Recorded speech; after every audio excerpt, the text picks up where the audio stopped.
Hey everyone, welcome to Firescale Audiobooks. If you enjoy the audiobooks, don't forget to subscribe to the channel. If you'd like to support us further, consider becoming a Patreon member. As a member, you'll gain the ability to request the next part of a novel audiobook I've uploaded, depending on your Patreon tier. As Feng Chen's words echoed through the marketplace, the onlookers, who had been paralyzed with fear, finally regained some semblance of composure. Damn. The Feng Clan leader really did it.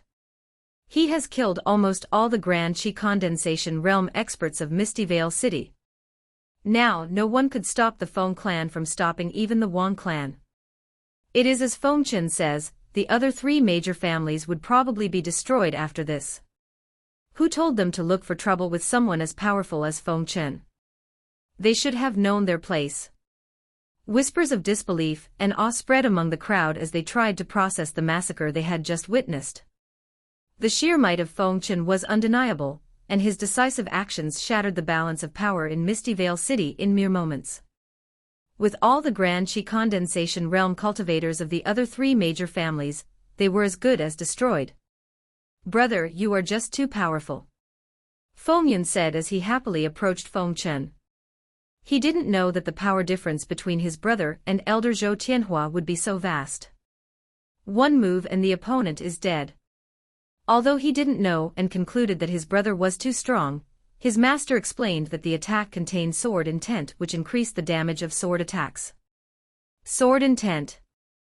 That was something that every sword cultivator dreams of achieving, including himself. However, he knows that there is still a long way before he can even get a glimpse of that. Brother is becoming stronger and stronger. I can't afford to lag behind, Feng Yun thought. Although he was getting stronger and faster at a very rapid pace, he still didn't think that he was catching up to his brother. Rather, he felt that the distance between the two was just increasing. In any case, he was extremely happy that the enemies were dead and his brother had become stronger. Chino always manages to surprise me. Despite having higher cultivation, elder Zhou Tianhua couldn't even withstand Chinner's one move. Truly disappointing as three elements divine realm expert. Haha. It is not that he was weak, but that Chinner is too powerful. The grand elders of the Feng Clan, who had watched the battle from a distance, now approached Feng Chen with wide smiles and approving nods. Their pride in Feng Chen was evident, and their previous concerns about the confrontation had all but vanished. Although they knew that Feng Chen was also in the three elements divine realm, elder Zhou Tianhua had reached mid-level, which was 2 minor realms above Feng Chen. So they thought that perhaps Feng Chen might struggle a bit since his opponent had higher cultivation. But that one move showed them why Feng Chen was their Feng Clan's genius, which only appears in 1,000 years. From a young age, Feng Chen has shown extraordinary talent, and was the pride of the Feng Clan. And they were once again reminded of why he is considered a genius.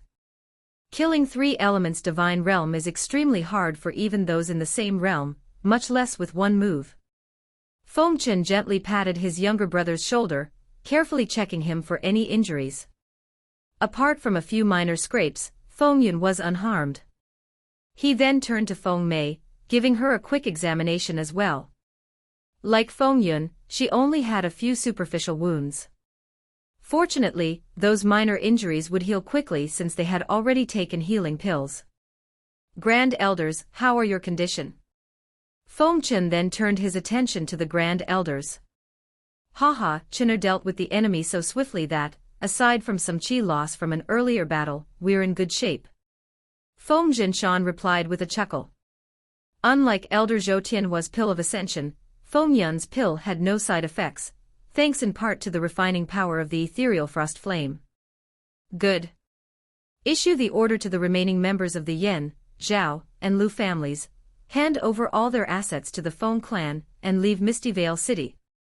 If they refuse, they will face the consequences, Feng Chen commanded.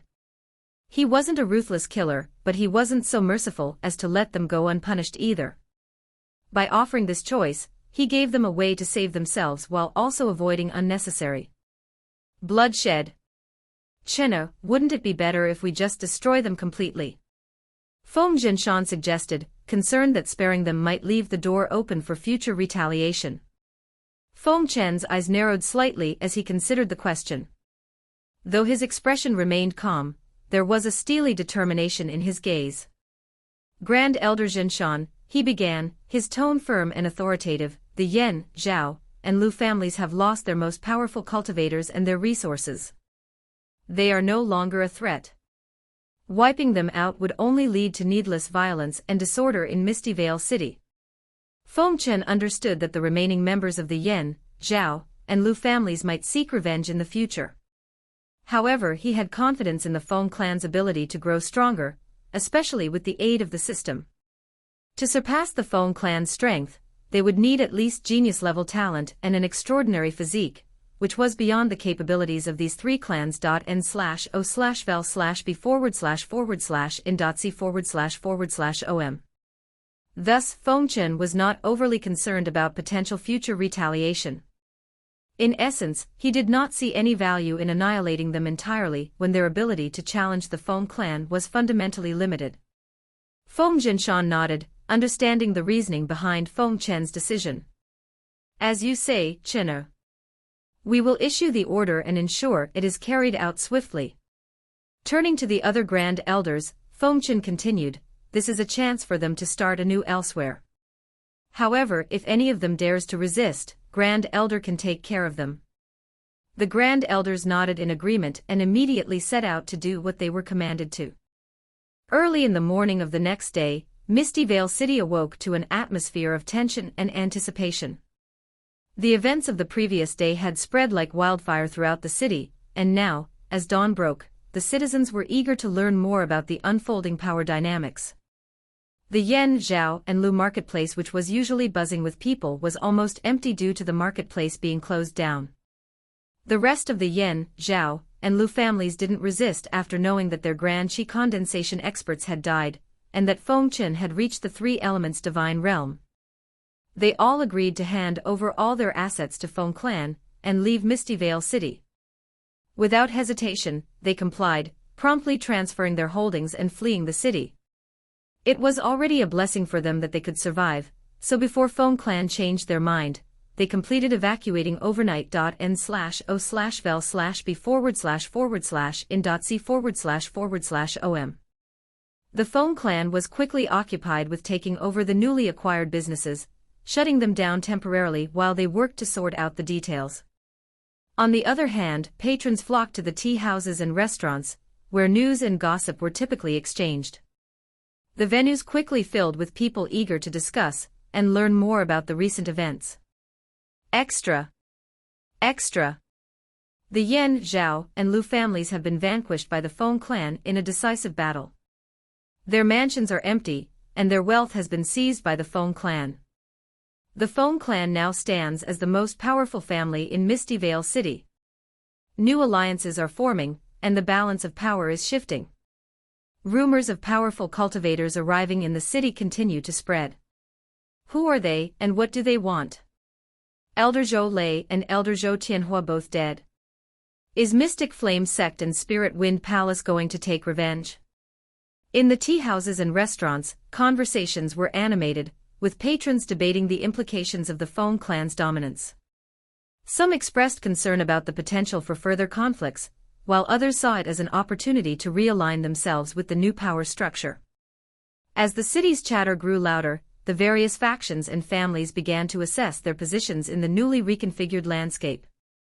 The rapid rise of the Feng Clan left many wondering about the future, with speculation rife about the potential responses from other powerful sects and families. Meanwhile, at the Feng Clan's estate, Feng Chen stood before a group of elders and key family members in the main hall, his expression calm. Unlike others, Feng Chen didn't think that taking care of Yan, Zhao, and Lu's family was difficult, as he was already capable of doing so before he even got the system. Although this achievement was nothing for Feng Chen, it wasn't the same for others who felt oppressed by the other three major families. The room was filled with great emotion and excitement.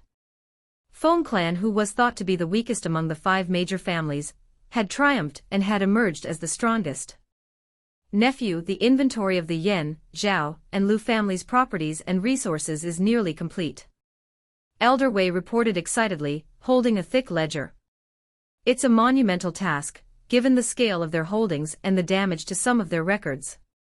Feng Chen nodded. Very well. Let us hear the details of what we have acquired. Elder Wei cleared his throat and began to list off the assets. From the Yen family, we've seized approximately 20,000 gold coins, 16 weapons of mortal grade, 3 earth grade artifacts and several pills.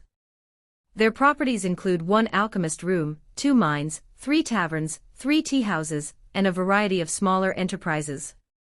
Feng Chen listened attentively, nodding occasionally. The number of gold coins was a bit lower, likely because they had used most of their money to compete with pill pricing.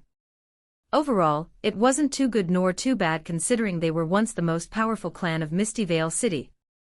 And the Zhao and Lu families? Elder Wei continued, the Zhao family and Lu family together have yielded about 200,000 gold coins, 20 mortal grade artifacts, and 5 earth grade artifacts. Their holdings include 1 iron mine, 2 medicinal herb fields, and several commercial establishments. Feng Chen's eyes gleamed with satisfaction. It seems we've acquired quite a substantial fortune and valuable assets. Feng Chen smiled, clearly pleased. With so many resources, even compared to other clans who have 3 elements divine realm powerhouse, Feng Clan wouldn't fall behind. This wealth will significantly enhance our clan's resources and influence. Ensure that all items are properly catalogued and that the properties are secured. Elder Wei bowed respectfully. Yes, nephew. We will proceed with the utmost diligence. Feng Chen spent the early morning discussing various strategies with the elders on how to efficiently manage the newly acquired resources and integrate them into the Feng Clan's holdings. They meticulously planned the distribution of assets, the reorganization of businesses, and the strengthening of their newly acquired position. Once the discussions concluded, Feng Chen gathered all of the Feng Clan members for a briefing. The Yen, Zhao, and Lu families have been neutralized, their assets now under our control. However, we cannot afford to be complacent. We must solidify our position and prepare for any further challenges. Although it was true that they had destroyed the enemy within Misty Vale City, they had also acquired new ones that were much more powerful than them. Mystic Flame Sect, which was already their enemy, and the enmity grew further since Feng Chen killed one of their elders. This was also true for Spirit Wind Palace. There was also the Zhou family. 2 of their members had been killed by him, so he didn't think that they could let Feng Clan go after this. In any case, they were the ones who came seeking trouble with me. If their clan has issues with how I dealt with their allies, they should be prepared to face the same consequences as the Yen, Zhao, and Lu clans. The Zhou clan was certainly stronger, but with his nascent soul realm cultivation, he didn't think that they could do anything to the Feng clan. Though Spirit Wind Palace and Mystic Flame Sect were different stories. They also have nascent soul realm powerhouses, and given their long history, it's not surprising if they possess some hidden trump card as well. Although his previous enemies were defeated, the process has only brought more powerful enemies into the fray. That's why I don't like to eliminate weaker enemies. Feng Chen thought. He knew that killing weaker enemies would only end up attracting even bigger enemies. One goes, thousands come. Though whatever the case might be, as long as he and the clan grew stronger, those enemies would also only serve as their stepping stones. We will allocate additional resources, and I trust that each of you will continue to cultivate diligently and grow even stronger. What? Elder Zhou Tianhua of Spirit Wind Palace is dead. Who killed him? Looks like a head of a clan from a remote area did that. You know, the one who previously defeated Elder Zhou Lei. Moreover, he seemed to have also killed Elder Zhou Lei. Oh, Feng Chen. I remembered his name previously and thought that he might die because of Zhou Lei's retaliation. Didn't expect the result to be the opposite. TSK. TSK. Looks like the Zhou clan has suffered quite a bit. They should be preparing to take revenge against the Feng clan. Who knows? They have already made various enemies, and might not have resources to avenge their death. NOV.L.B/JNN. Misty Vale City wasn't the only place the news spread. Due to the death of Elder Zhou Lei and Elder Zhou Tianhua, both of whom belonged to the top 3 sect in Azure Sky Empire, the news spread far and wide. Feng Chen is definitely talented enough to be able to kill Elder Zhou Tianhua, who is in mid-level 3 elements divine realm. Indeed. However, I am more interested in his younger brother, Feng Yun, ex-fiancé of Ling Meiyu. What about him? Rumor has it that he fought against 5-core formation stage and survived. What? Wasn't he a trash who couldn't cultivate? That's just nonsense. Who dared call him trash after he won the annual genius competition of Misty Vale City? He was able to reach the mid-level foundation establishment stage at the age of 16. Wow. I guess the news that Ling Meiyu divorced him because of his lack of talent seems to be false then. Must be fabricated by the Mystic Flame sect. Lately they've been acting like they're untouchable. This should be a good lesson for them. The news of the recent battle in Misty Vale City had spread rapidly, and due to Feng Yun's connection with Ling Meiyu, it traveled even further. After all, everyone in Azure Sky Empire would pay attention to the things that are connected to the little sect leader of the number 1 sect. And of course, that includes the sect itself, which is Mystic Flame sect. They have also heard about the rumors and the news about the death of their elder, Zhou Lei. Nestled high in the Cloud Reach Mountains, the Mystic Flame sect is renowned as the most prestigious and formidable sect in the Azure Sky Empire. The sect's headquarters is located in a place where the mountains pierce the clouds, giving it an ethereal appearance. Surrounded by vast stretches of ancient forests and powerful spiritual veins, the Mystic Flame sect is not only a hub of cultivation but also a place of breathtaking beauty and awe-inspiring grandeur. The sect's main complex is a masterpiece of architecture, built with gleaming white stone, and adorned with intricate carvings of phoenixes and flames symbolizing the sect's affinity with fire. Red and gold banners flutter in the wind, reflecting the sect's colors and adding to the majestic atmosphere. Deep within the sect's inner sanctum lies the Flame Hall, the most sacred place in Mystic Flame sect. It is here that the sect leader and elders gather to discuss and strategize. The hall is said to be imbued with the ancient flames of the first sect leader, flames that have never been extinguished and are rumored to grant enlightenment and immense power to those deemed worthy.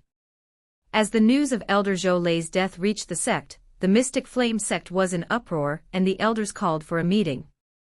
During the meeting, the sect master of the Mystic Flame sect was absent, and the Grand Elder Xian Yan, second in command only to the sect leader, presided over the gathering. Bang! The Grand Elder Xian Yan slammed his fist on the armrest of his chair, his face flushed with anger. This is outrageous. He thundered, his voice echoing through the hall. It was already a disgrace that Elder Zhou Lei lost to a mere clan leader from a backwater city like Misty Vale City. But to go back and meet his end there. This is an insult to our sect's honor. The hall was filled with tense silence as Grand Elder Xian Yan's words hung in the air. Mystic Flame sect had always been known for its overbearing nature, but this time, the line had been crossed. The news of Elder Zhou Lei's actions had spread far and wide, leading to widespread criticism from both allies and rivals alike. People are now openly questioning our conduct, Grand Elder Xian Yan continued, his tone sharp with frustration. They're saying that we've lost control of our own members, and that our arrogance knows no bounds. An elder seated nearby added, it's one thing for us to assert our dominance, but for Zhou Lei to go so far as to personally seek out and attempt to kill someone from a lesser-known clan has made us look reckless and unrestrained. Even the royal family sent a message warning us to restrain ourselves. The Mystic Flame sect had always thrived on its reputation for strength and ruthlessness, but this incident had painted them in a different light, one of uncontrolled aggression. Even those who typically admired their strength were now calling for the sect to rein in its behavior. Moreover, with Elder Zhou Lei being killed by Feng Chen, the Mystic Flame sect's fearsome reputation has been diminished, leading others to openly criticize and question their actions.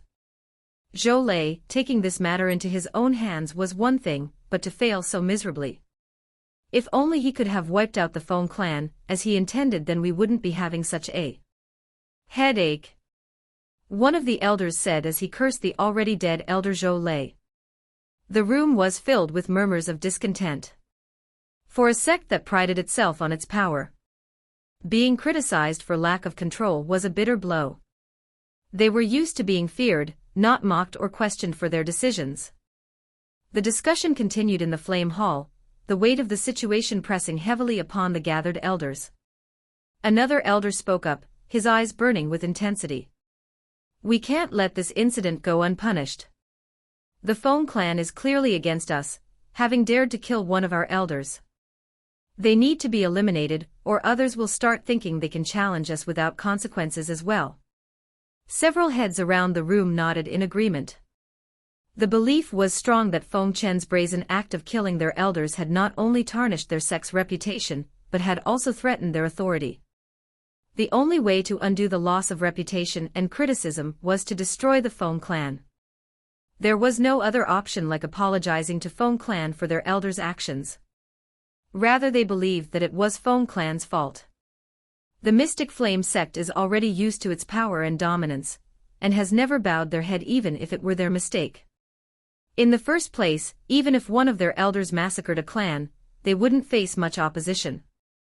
This is only happening now because Elder Zhou Lei lost and the enemy survived. Of course, the Feng Clan will pay for their actions. However, the Feng Clan is currently attracting a lot of attention. The entire Azure Sky Empire is watching them closely. If we act rashly now, it will only draw more scrutiny to our sect. Grand Elder Feng Yun continued. It's best not to provoke them for the time being. We must wait until the situation calms down, then we can deal with that minor clan as we see fit. Grand Elder Feng Yun then turned to Elder Xian. Elder Xian was the one who led the Mystic Flame sect disciple, and Ling Meiyu to the Feng Clan to break off Ling Meiyu's engagement. Elder Xian, how powerful do you think Feng Chen is? Grand Elder Feng Yun asked. Elder Xian had witnessed Feng Chen personally, and he wanted to know whether Feng Chen had the talent to become an obstacle for their sect. Elder Xian pondered for a moment. He had seen Feng Chen defeat Elder Zhou Lei in one move, and knew just how powerful he was. Elder Zhou Lei wasn't some no-name cultivator, and could even take on 2 average peak Grand Qi Condensation Realm cultivators in a fight. Moreover, the qi that he felt from Feng Chen, when at the Feng Clan estate, was so great that he struggled to stand. Now that he has reached to the next realm, Elder Xian couldn't fathom just how strong Feng Chen really is. Elder Xian took a deep breath, his expression serious as he weighed his words. Feng Chen's strength is formidable. Killing Elder Zhou Tianhua with ease demonstrates not only his cultivation but also his skill. Elder Zhou Tianhua was no ordinary cultivator. He was a force to be reckoned with even among those in the 3 elements divine realm. For Feng Chen to kill him suggests that his own cultivation is at an exceptionally high level. He paused, gathering his thoughts. Moreover, Feng Chen is still relatively young, only about 30 years old. This means he has considerable room for growth and improvement. Grand Elder Feng Yun leaned forward, his eyes narrowing. Are you suggesting that Feng Chen poses a significant threat to our sect? Elder Xian nodded. Yes. Based on my assessment, Feng Chen's current strength should be invincible under Nascent Soul Realm. Elder Xian's conclusion stemmed from the fact that while defeating a 3 elements divine realm cultivator is one thing, killing them is another matter entirely. Defeating an opponent might be achievable, but stopping them from escaping if they have the means to requires a level of dominance that only someone vastly stronger could ensure. Since Feng Chen had not only defeated but also killed Elder Zhou Lei and Elder Zhou Tianhua, his power was clearly overwhelming. N/O/vel/B/jn.C//om. One of the Grand Elders, his voice tinged with disbelief and a hint of indignation, interjected. Ha! Invincible under Nascent Soul Realm. Are you suggesting that he is more powerful than me? His frustration was palpable.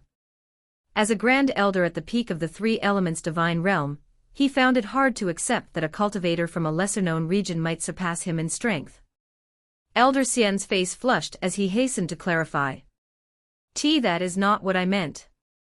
I only intended to convey that Feng Chen is talented and should not be underestimated.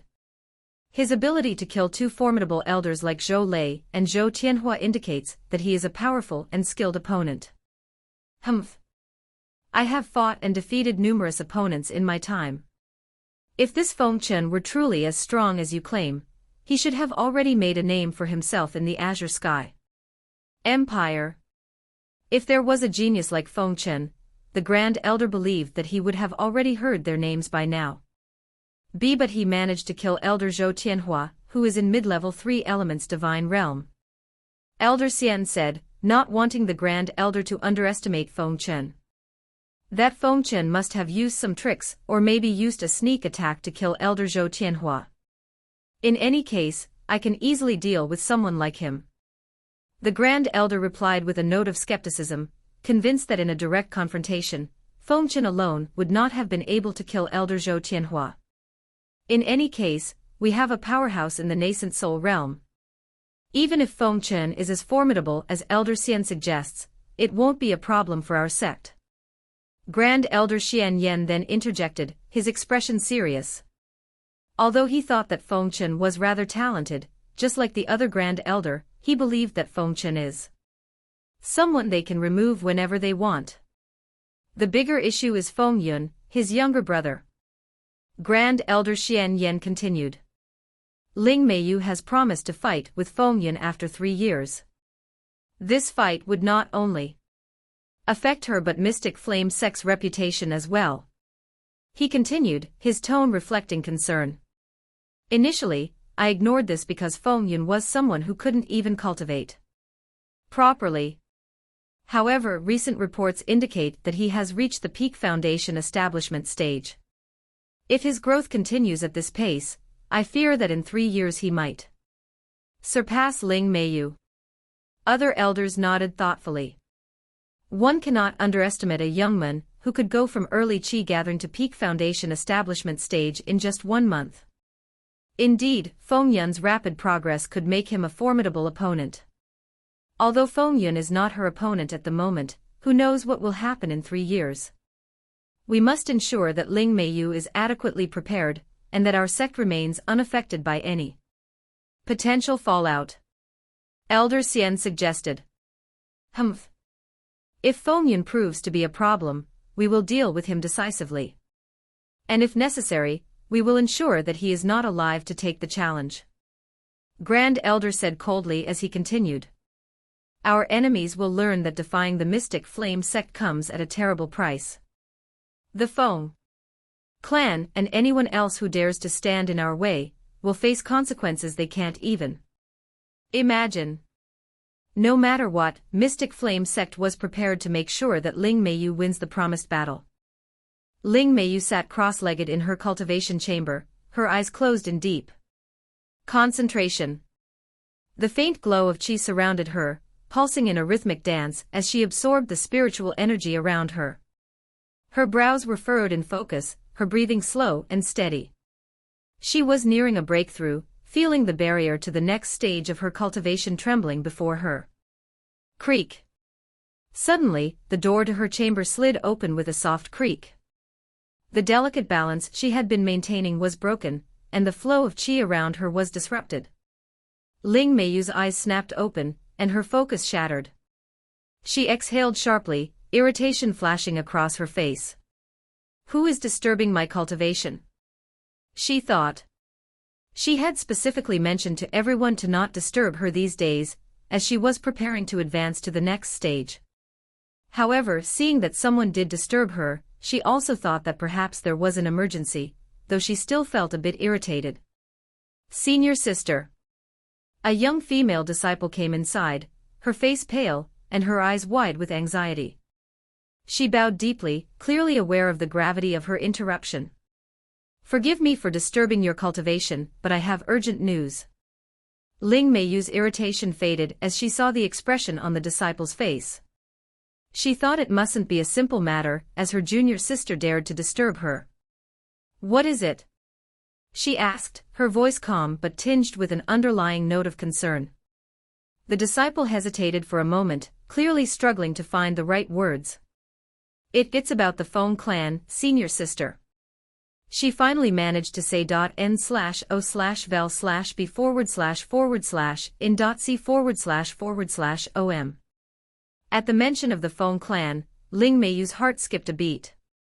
The guilt she had buried deep within her surfaced momentarily, making her chest tighten with regret and unease. She had broken off the engagement not out of malice, but for reasons she believed were in her best interest. But she quickly pushed these emotions away, recomposing herself. I have every right to decide my own future. I will only marry the one who I find worthy. She reminded herself firmly. She believed that she had done nothing wrong, and that whatever she did was best for her. Ling Meiyu straightened her back, her expression hardening with resolve. What about them? Ling Meiyu asked. Feng Clan leader, he has killed Elder Zhou Lei. Ling Meiyu's eyes widened in shock, her composure slipping for a moment. What did you say? She asked, her voice sharper than intended. The disciple flinched at the intensity in Ling Meiyu's voice but repeated her words.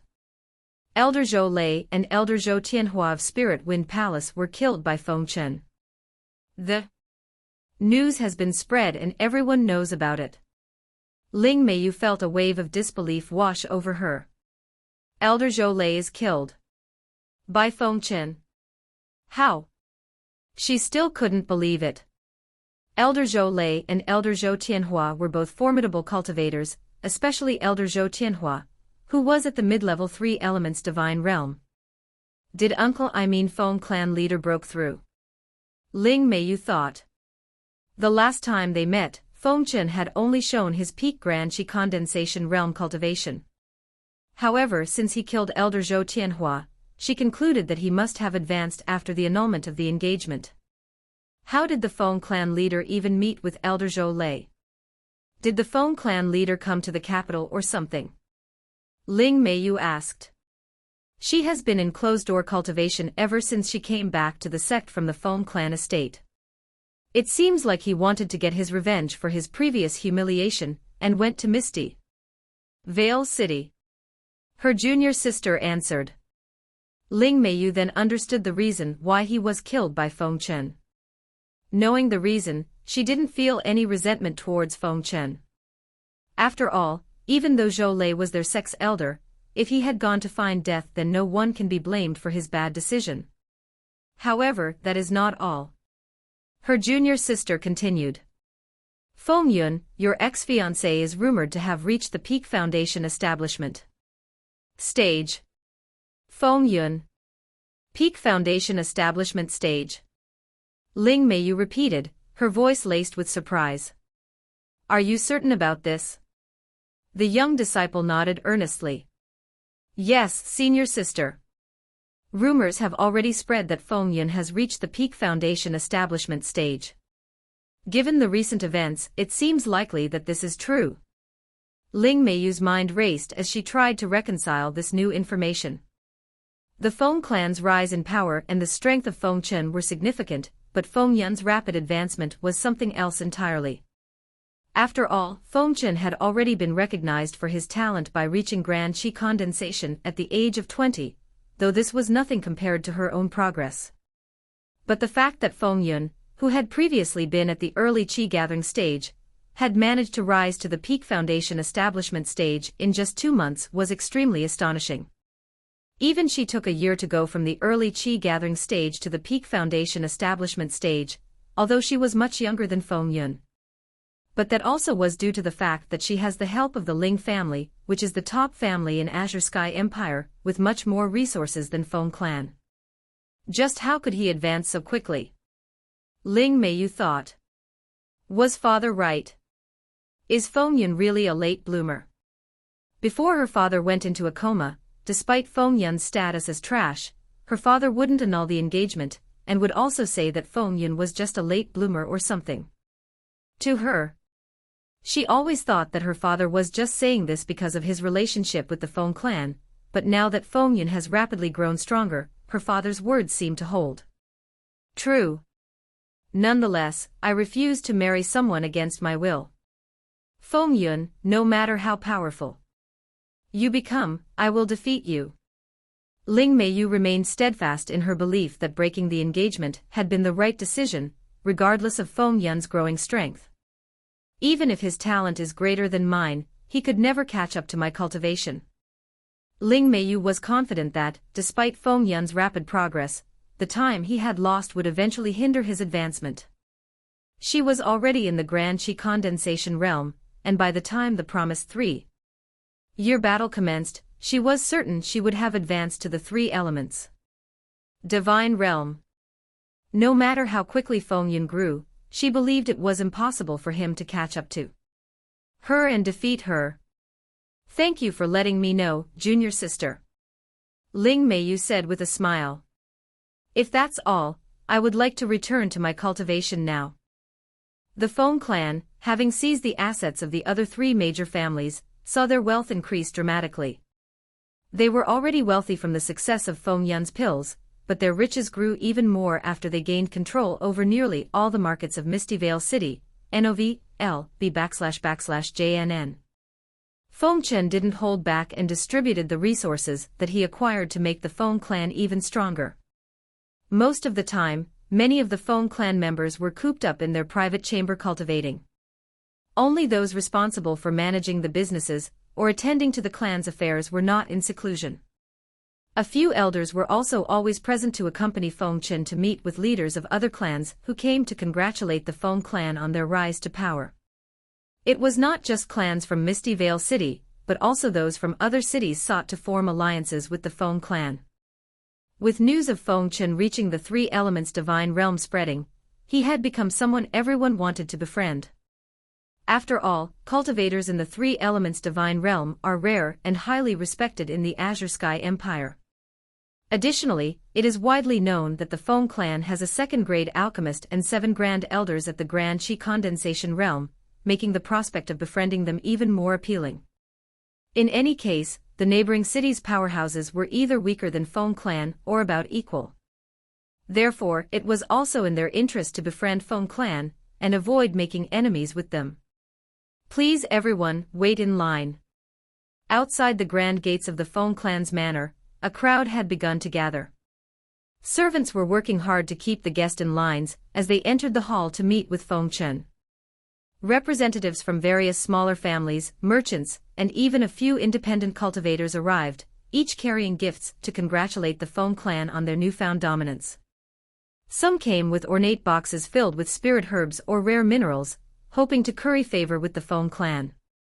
Others brought unique treasures or finely crafted weapons, all eager to show their support and possibly secure a future alliance.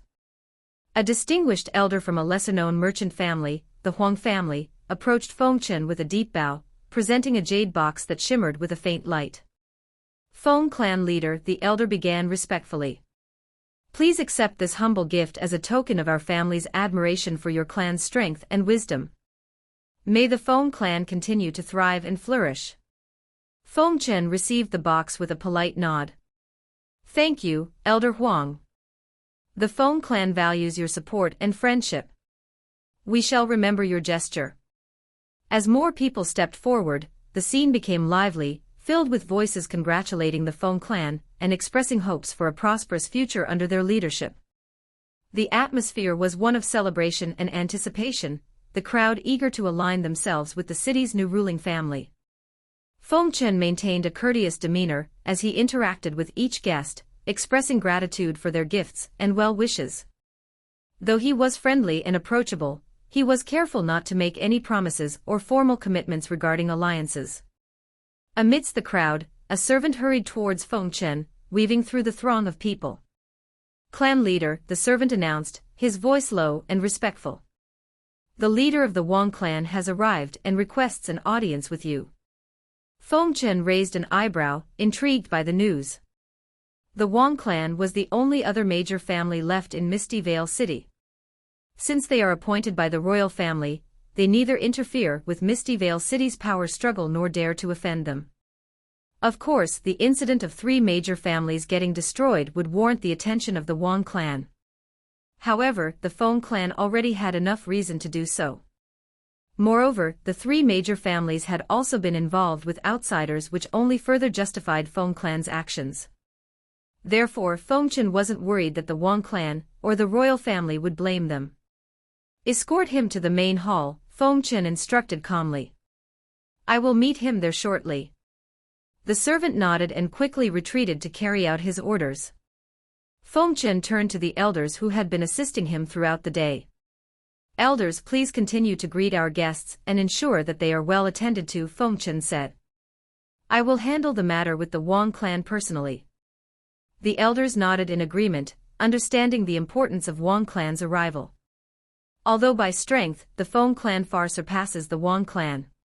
However, Wang clan is supported by the imperial family, and not someone that they can offend. Arriving at the main hall, Feng Chen took a moment to think of a reason as to why Wang clan leader would come to meet him. It can't be that they are here to implicate me because of what I have done to the other three major families. Feng Chen thought, as there were many witnesses who saw Elder Zhou Lei and Elder Zhou Tianhua attacking their clan members first. Anyways, he didn't need to ponder for much as Wang clan made his appearance. The Wang clan leader, a dignified figure dressed in ornate robes, entered with a measured stride. Accompanying him was a tall, imposing figure whose aura surpassed even Wang Yifan. Peak of Grand Qi Condensation Realm. Does Wang Yifan want to meet with me because of him? Feng Chen thought. Seeing the mysterious guest, Feng Chen thought that maybe Wang Yifan was there because of that person. Clan leader Wang, Feng Chen greeted with a slight bow, his tone respectful yet measured. "It is an honor to welcome you to the Feng clan's manor. Please have a seat." Wang Jian returned the bow, his face breaking into a small, polite smile. "Thank you, young Master Feng Chen. I appreciate your hospitality, especially during such a busy time for your clan." Wang Yifan first gestured for the men accompanying him to take a seat before settling down himself. This act clearly indicated that the man's status was superior to his own. "So, Wang Head, what brings you here?" Feng Chen asked. "It is not I who wishes to speak with you," Wang Yifan said, glancing at the tall figure beside him. "He is?" Feng Chen asked. Wang Yifan gestured toward the imposing figure beside him. "Allow me to introduce Steward Li of the Third Prince's entourage. He is the one who wishes to speak with you." "Oh. A distinguished guest from the imperial family. What is it that you wish to discuss with me?" Feng Chen asked. Although he said that, he had a feeling that it wasn't going to be any good. Steward Li's smile held an air of condescension as he observed Feng Chen. Although Steward Li was weaker than Feng Chen, since he was associated with a prince, he naturally felt superior. "Feng clan leader, I suppose your recent accomplishments are noteworthy to some extent. News of your ascension to the Three Elements Divine Realm and the incident with Elder Zhou Tianhua has, predictably, made the rounds," Steward Li said. Although he was somewhat telling about Feng Chen's achievements, it seemed like he wasn't very impressed or believed them to be true. Nonetheless, he continued. "And your swift rise to power in Misty Vale City has caught the attention of many, including my prince." Feng Chen remained calm, his expression neutral. Elder Zhou Tianhua might have been weak, but he was still a member of the Zhou clan. While you might be powerful enough to take down Zhou Tianhua, can you truly stand against the entire Zhou clan, which boasts numerous cultivators at the Three Elements Divine Realm? And Steward Li wouldn't have just come to Feng clan to warn us, right? The steward's smile widened slightly, acknowledging Feng Chen's perceptiveness. "Ha ha. Indeed. My prince, the third prince of the Azure Sky Empire, has taken an interest in your clan's potential. He has promised to protect your clan," Steward Li said, as if his prince was doing Feng clan a big favor. Feng Chen's eyes narrowed. He knew well that nothing in this world came without a price, and every favor has its own demerit. "And what does the third prince ask in return for this protection?" Feng Chen asked. "All he asks is that the Feng clan acknowledges his authority and pledges its loyalty to him." In doing so, you would secure the backing of the imperial family and avoid the potential pitfalls that come with your newfound power. The Zhou clan, and any others who may harbor ill intentions, would be dealt with swiftly, ensuring your continued dominance in Misty Vale City. Stewardly said confidently. Many clans aspire to align themselves with the third prince, given his authority and the protection and connections he can offer. Therefore, he didn't think that the Feng Clan, which is a small clan in the remote area of the empire, would be able to refuse such an opportunity. However, Stewardly made one miscalculation. I refuse. Feng Chen flat out refused Stewardly's proposal. Of course, you would accept what? Stewardly was stunned, and for a moment, he thought he heard wrongly. Wang Yifan was the same and thought that perhaps Feng Chen misspoke. If the Feng Clan had the support of the third prince, he thought that not only in Misty Vale City, but they could fearlessly expand their power in other cities as well. Not only the Zhou clan but even the sects like Spirit Wind Palace would think twice before they tried to lay hands on third prince forces. So he couldn't understand why Feng Chen would refuse such a proposal. Stewardly calmed himself down and observed Feng Chen. He has the same thought as Wang Yifan, and thought that perhaps Feng Chen misspoke. But looking at Feng Chen's expression, he could tell that he didn't misspeak, and that he had refused his proposal. Do you know what you are saying? You are rejecting the opportunity given by the third prince, n/o/vel/b/in.c//in.c//om. Stewardly said angrily. He thought that Feng Chen would happily jump at his offer, and never considered the possibility of rejection. No matter what Feng Chen has done and how much powerful his clan was considered in the Misty Vale City, it was compareless to the imperial family power. I'm sorry. My clan is relatively small and couldn't be much help to the prince. It is better for our clan to develop in Misty Vale City.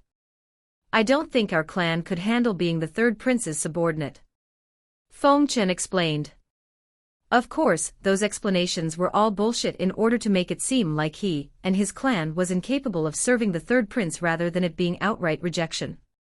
In reality, Feng Chen never thought of the Zhou clan as a threat.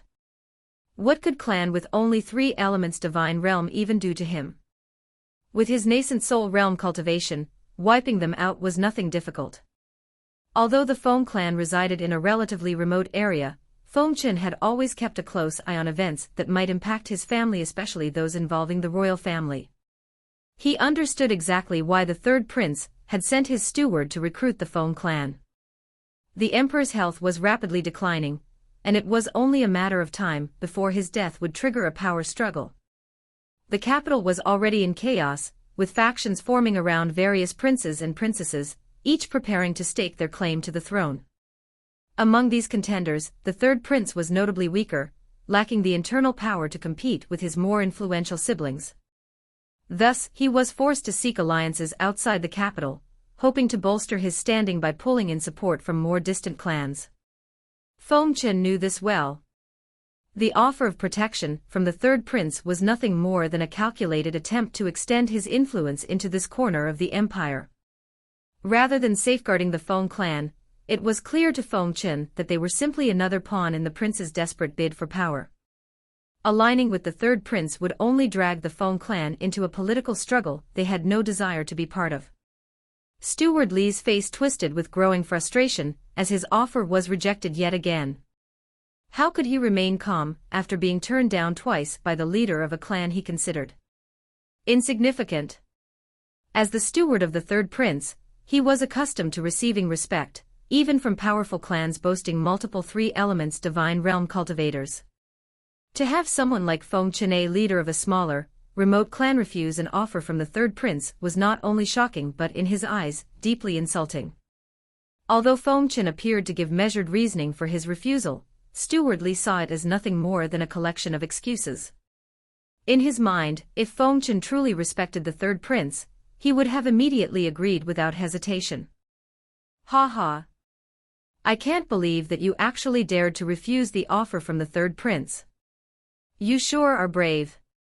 Steward Li's smile faltered, barely masking the anger simmering beneath the surface. As the steward of a prince, He was accustomed to maintaining his composure, but the idea of being slighted by a clan as insignificant as the Feng Clan made it difficult for him to hide his frustration. Wang Yifan watched the scene unfold with a mix of surprise and disbelief. He never expected Feng Chen to have the audacity to reject Steward Li so openly. In his mind, accepting the steward's offer was the obvious choice. Most people, in their ambition to expand their power, would overlook any potential disadvantages. As long as they could gain the influence of a prince, they would eagerly seize the opportunity, especially smaller clans and families without a strong backing. Steward Li's composure wavered as he struggled to hide his vexation. His eyes narrowed as he assessed Feng Chen, who remained unfazed by the steward's mounting frustration. You are aware of what you're rejecting, aren't you? The third prince's offer could ensure your clan's security and future prosperity. Do you really believe you can stand against the Zhou clan and others without such backing? Steward Li's voice carried a hint of scorn. Although he might have said that out of anger, it was indeed true. If Feng Chen's strength was really at 3 elements divine realm, then he would really have no choice but to accept Steward Li's offer. The Zhou clan may not have sent anyone immediately to avenge their elders, but that doesn't mean they've forgotten. Once they complete their current tasks and have the opportunity, they will undoubtedly turn their attention and resources toward the Feng Clan, seeking retribution for the deaths of their 2 elders. So their only choice of survival was to accept the third prince's offer. At least that is what Steward Li believed. I appreciate the offer, but our clan is simply not equipped with enough power to serve under the third prince. It's better for us to focus on our own growth within Misty Vale City. Feng Chen said. Steward Li's eyes widened in disbelief. So you truly believe that your clan, in its current state, can handle the dangers ahead without the third prince's support? Feng Chen nodded firmly. You're making a grave mistake, Feng Clan leader. The third prince's protection would shield you from numerous threats. By refusing, you might very well be sealing your own fate. Feng Chen's expression remained calm. It was preferable to have the Zhou clan as an enemy rather than becoming entangled with factions connected to other members of the royal family. He was confident in his ability to handle the Zhou clan, but he wasn't as certain about confronting other clans that might be allied with the rival factions of the imperial family, who could potentially have nascent soul realm cultivators. Thus, it was wise for Feng Chen to avoid provoking these other factions by allying with the third prince, as they could pose a much greater threat. I've made my decision based on what's best for the Feng clan. We will face any threats on our own terms. Feng Chen replied, showing no intention of accepting the third prince's proposal. Steward Li's frustration was palpable, his voice rising slightly. You're underestimating the gravity of this situation. The third prince's favor is not something to be taken lightly. Your refusal will not go unnoticed. Wang Yifan, observing the tension, stepped in with a concerned tone. Steward Li, perhaps it is best to allow the Feng clan some space to consider their position. Perhaps they might change their mind soon. Steward Li's eyes flashed with irritation, but he nodded curtly. Very well. I will report this to the third prince. Be prepared for any consequences that may arise from your decision. With that, Steward Li turned sharply and exited the manor, his frustration evident in his hurried stride. The door slammed shut behind him, leaving a heavy silence in the room. Wang Yifan looked at Feng Chen with a mixture of admiration and concern. You've made a bold choice, but the ramifications could be significant. Are you certain you can handle the fallout from this decision? Feng Chen nodded resolutely. Yes. We will deal with whatever comes our way. It's better to face our challenges directly and maintain our independence than to be drawn into political entanglements. Wang Yifan's expression softened with understanding. I respect your decision, young Master Feng Chen. However, the capital is indeed in a state of tension due to the emperor's declining health.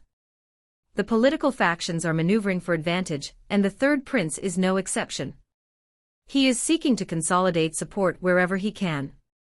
Wang Yifan paused, his expression reflecting the gravity of the situation.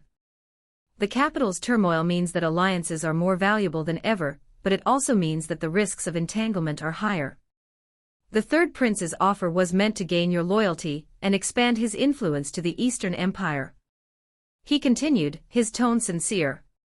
The balance of power is fragile, and those who are not aligned with a faction may find themselves caught in the crossfire. N/O/vel/b/in.c//in.com. Feng Chen nodded, acknowledging the wisdom in Wang Yifan's words. Just because he declined Third Prince's proposal doesn't mean that he would be free from the power struggle. Other clans and factions would undoubtedly seek to expand their influence, and the Feng Clan would be a part of that dynamic. Given their demonstrated strength, it was inevitable that they would attract attention from the various imperial factions eager to extend their reach into the eastern regions of the empire. The Feng Clan's visibility and potential could not be easily overlooked. I understand the gravity of the situation, and we will remain vigilant. Our priority is to protect the Feng Clan and ensure its stability amidst the chaos. Wang Yifan gave a respectful bow. I appreciate your thinking. However, it doesn't seem that achieving that will be easy. I came here not only because of stewardly but also to remind you of something important. Wang Yifan continued. The eastern part of the empire gathers every 3 years for a major assembly, and this time, the Feng Clan will need to attend. The Eastern Assembly. The Eastern Assembly was a prestigious and critical event held every 3 years, drawing together the most powerful clans from the eastern region of the empire. This not only involved the strongest member of a clan, but also their younger generation. After all, the power of a clan is not only judged by the clan's strongest, but also by their potential, which is shown by the younger generations. This assembly was more than just a formal gathering. It was a significant occasion that shaped the political and economic landscape of the eastern region. The assembly served several key purposes. Firstly, it was a platform for the strongest clans of the city to present their strength and influence. Each clan used the opportunity to showcase their power, potential, and alliances. This display was crucial, as it allowed clans to assert their dominance and secure their positions within the region. Secondly, the assembly was a venue for high-stakes negotiations and alliance building.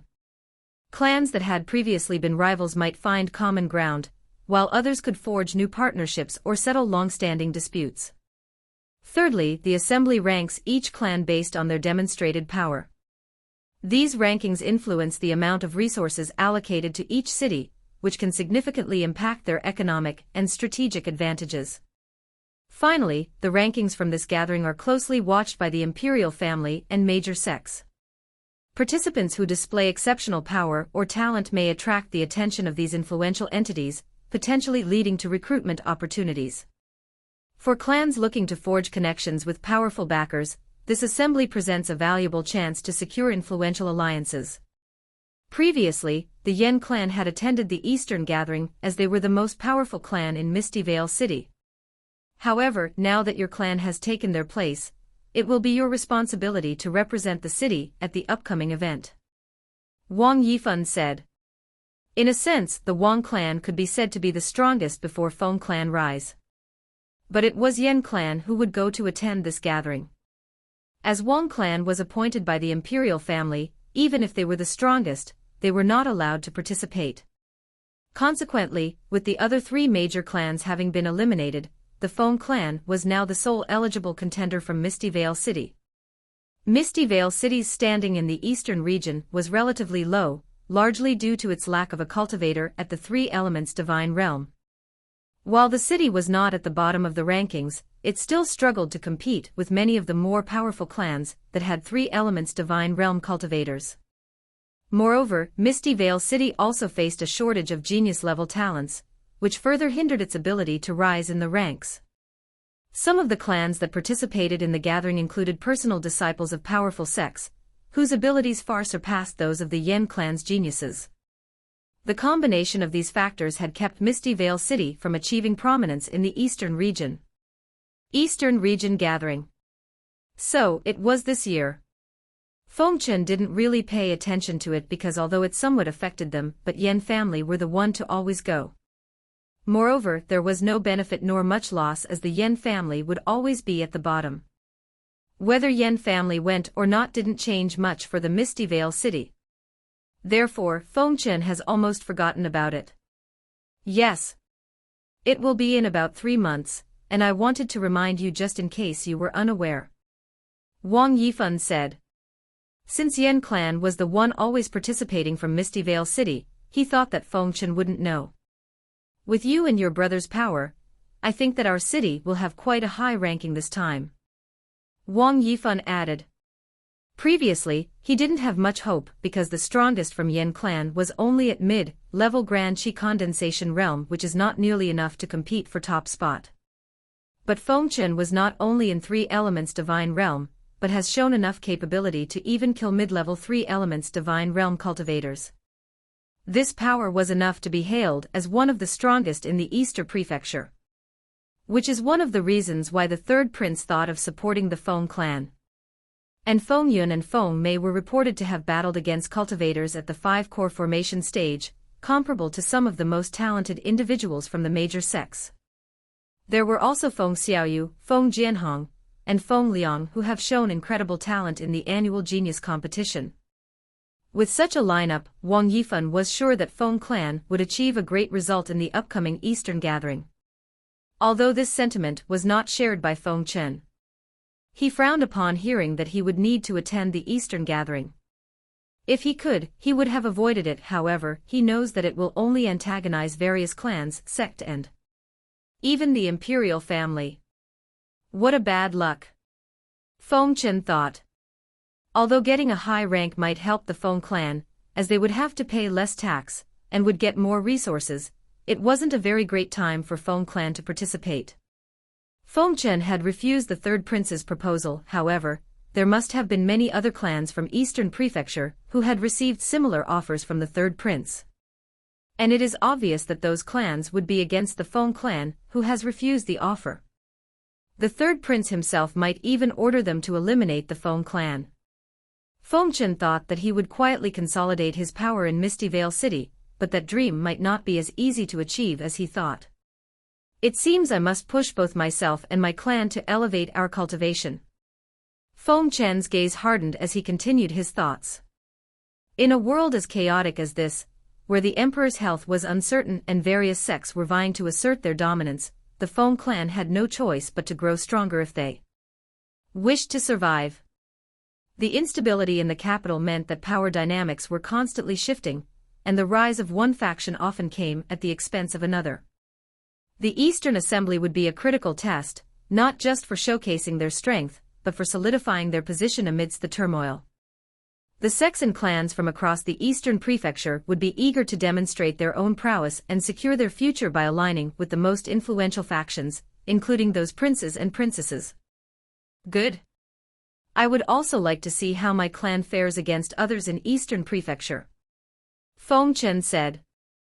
Although there were a lot of things that were against his plan and were disadvantageous to him, he felt that this was also an opportunity for him and his clan to improve themselves. It is said that only in the face of danger does one's potential come out. I've always preferred playing it safe, but looking at the way things were unfolding, it was clear that I no longer had that luxury. The reason for hiding his power and not eliminating his enemies earlier were also due to that. He has read enough novels to know that once weak enemies are killed, you would need to face harder enemies. This is exactly what was happening to him right now. He has eliminated the other 3 major families and 2 elder Zhou who threatened his family. However, in the progress has made a lot of enemies. But he didn't regret it. Given the circumstances, it didn't seem like I could simply avoid getting drawn into confrontation. Just like the third prince coming to offer him to be his subordinate, there will be many more. Once his strength is known. Well, there's no turning back now, Feng Chen muttered to himself. If we're to rise, we'll have to face whatever comes our way head on.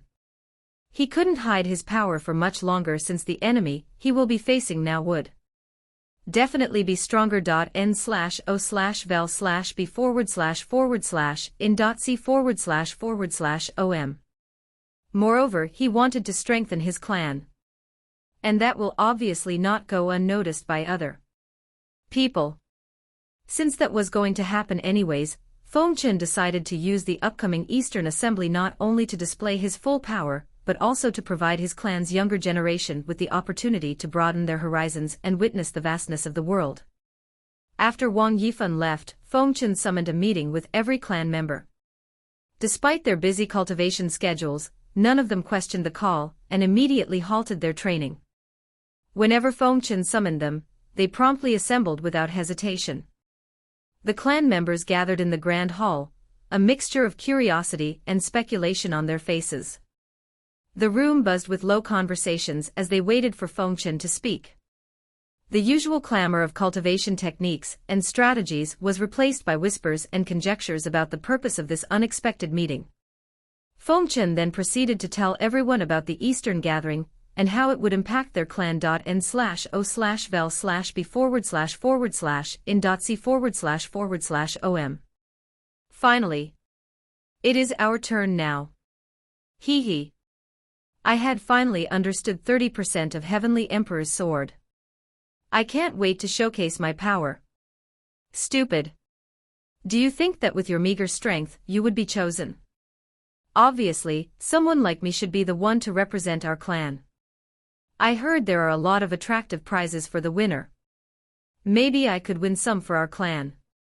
They were mostly excited about this event as previously they had no chance to participate. However, this time it was their chance to showcase their power and talent. There was also a spark of competitiveness in their eyes, each one eager to be chosen for the chance to participate and stand out. Feng Chen raised his hand, commanding attention. Ahem. Calm down, everyone. We are not merely going to participate, we must make a strong impression. The room quieted as they turned their focus to Feng Chen. The Eastern Gathering is more than just a competition between clans of the Eastern region. It's a way for the clan to expand their influence and domination. Feng Chen continued. We need to not only compete but stand out, showing that the Feng Clan is a force to be reckoned with. Our performance will influence our standing in the region, and it will also affect how other clans and influential figures perceive us. Feng Chen's gaze hardened as he spoke. We are here to make a mark and to secure our place among the top contenders. This is an opportunity to solidify our position as one of the strongest clans in the Eastern Prefecture. We cannot afford to be anything less than exceptional. The clan members nodded at Feng Chen's words, fully understanding the significance of the upcoming competition. This was their chance to prove that their recently ascended clan wasn't just another weakling among the powerhouses. By performing exceptionally in the Eastern Gathering, they would be able to establish their clan's dominance, secure influential alliances, and solidify their position as a formidable force in the Eastern region. Although many were feeling confident due to their recent increase in their cultivation, they knew not to underestimate their enemies. Misty Vale City was one of the lowest ranking in the Eastern region. They might be the strongest in the Misty Vale City, but they know that their opponents are stronger. To truly support their clan, they knew they needed to push their own limits and grow even stronger. Their determination hardened, fueling their resolve to contribute as much as they could to the clan's success. Feng Chen surveyed the expressions of the clan members and felt a sense of satisfaction. Compared to before, their faces now reflected a steely resolve and determination, even in the face of adversity. You've probably seen the new building that's been recently constructed in the western courtyard. Feng Chen said. The clan members exchanged curious glances. They had indeed noticed the large building for the first time, but didn't think it was weird. Although some wondered just where the building appeared out of nowhere since they were mostly cultivating, they felt perhaps at that time, their clan was doing some construction. However, even those who weren't in closed-door cultivation were seeing the building for the first time. Feng Chen continued, that building is not just for show. It is the Astral Training Pavilion. It is a grand, self-contained training realm designed to push your limits. Inside, you'll find a vast, ever-changing environment that includes towering training arenas, dense forests for survival training, and expansive battlefields where you can engage in combat without any risk to your lives. The clan members stared in disbelief, their eyes wide with amazement. Does a training realm like that exist? I have never heard about an artifact like this. I heard that some of the powerful sects have something like this. This is one of the reasons why cultivators want to join a sect like Mystic Flame Sect. Is this for real? Can we really train inside this artifact? Family Master has said so, then it must be true. I can't wait to try out the techniques. Yeah, I was thinking about going to the mountains and practicing with the monsters. But it seems like there is no need to take such a risk. Their conversations buzzed with a mix of disbelief and enthusiasm as they processed the news. The prospect of such a powerful training tool invigorated them, turning their skepticism into eager anticipation. They might not have believed that they got such an incredible artifact if it was someone else. However, since it was Feng Chen who said so, they naturally believed it. Feng. Words were akin to that of God. You can refine your skills in various environments, challenge yourself with simulated opponents, and even undergo soul-enhancing trials. It's an invaluable tool for preparing for the Eastern Gathering.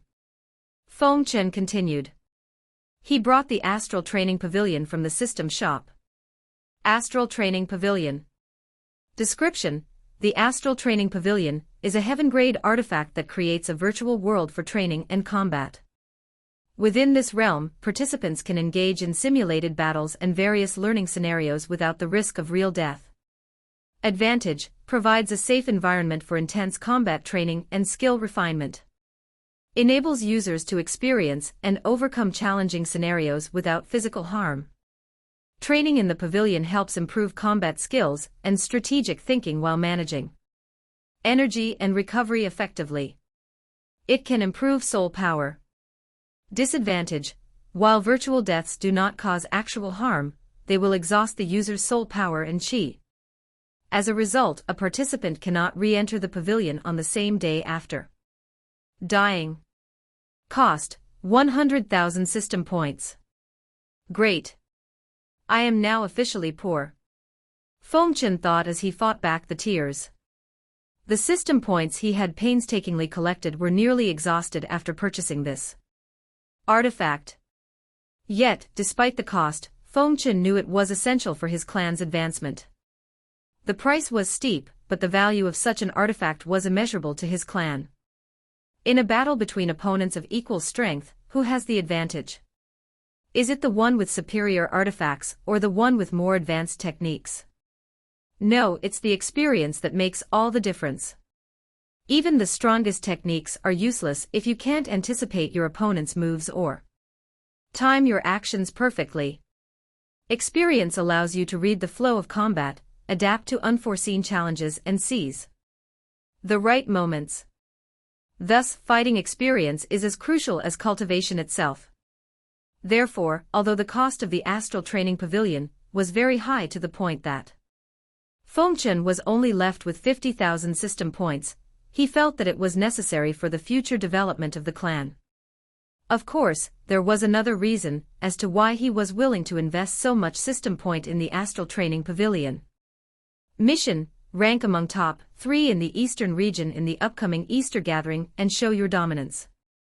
Rewards: 100,000 system points and depending on the result. If he couldn't complete the system mission, the point he invested would naturally be earned back. Moreover, there was a possibility of getting even greater rewards. So, with the purchase of the Astral Training Pavilion, not only could he strengthen the clan to rank high in the Eastern Gathering but also got more rewards. However, if he fails, then both the reward and his investment might turn into waste. However, Feng Chen never considered the possibility of failure. Not since he was also going to cultivate harder and raise his realm. By then he was sure that even if something unforeseen happens, he could manage it and win back the system points that he invested. Hee. No one will stand in my way to become richer. The introduction of the Astral Training Pavilion and the upcoming Eastern Gathering transformed the Feng Clan's atmosphere. Once calm and silent, the estate was now buzzed with energy and anticipation. The pavilion symbolized a turning point for the clan, providing a unique opportunity for members to sharpen their skills in preparation for the upcoming Eastern gathering. Clan members were filled with an even stronger sense of determination. The younger generation, once focused solely on cultivation, now competed with renewed intensity to prove their worth, hoping to be selected as the clan's representative. The older members, too, felt a surge of determination. Having the opportunity to sharpen their fighting skills without dying was quite a rare opportunity. The clan member who previously dedicated all their own cultivation, now divided into cultivation, and on the other day going to the Astral Training Pavilion. This Astral Training Pavilion is a game changer. I can already feel my techniques getting stronger. The ability to practice combat scenarios and face simulated opponents without any real risk is incredible. It's like having endless opportunities to perfect our skills. Exactly. The pavilion's environments are so varied, it's not just about fighting but also about adapting to different situations. This will definitely help us prepare for the diverse challenges we might face in the Eastern gathering. We can also fight with full power against others without worrying about death. I just fought with Feng Jianhog and learned quite a bit. Yeah. Feng Mei's real power is also no joke. I always felt that I might be overestimating her power, but damn. I realized that I was underestimating her, and her full power can easily defeat someone like me in seconds.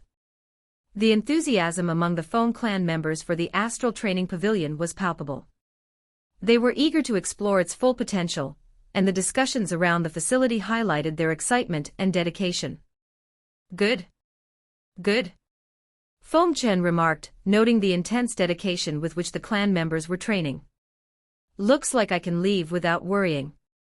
Feng Chen planned to leave the clan for a moment to go and explore the Stormhowl Valley.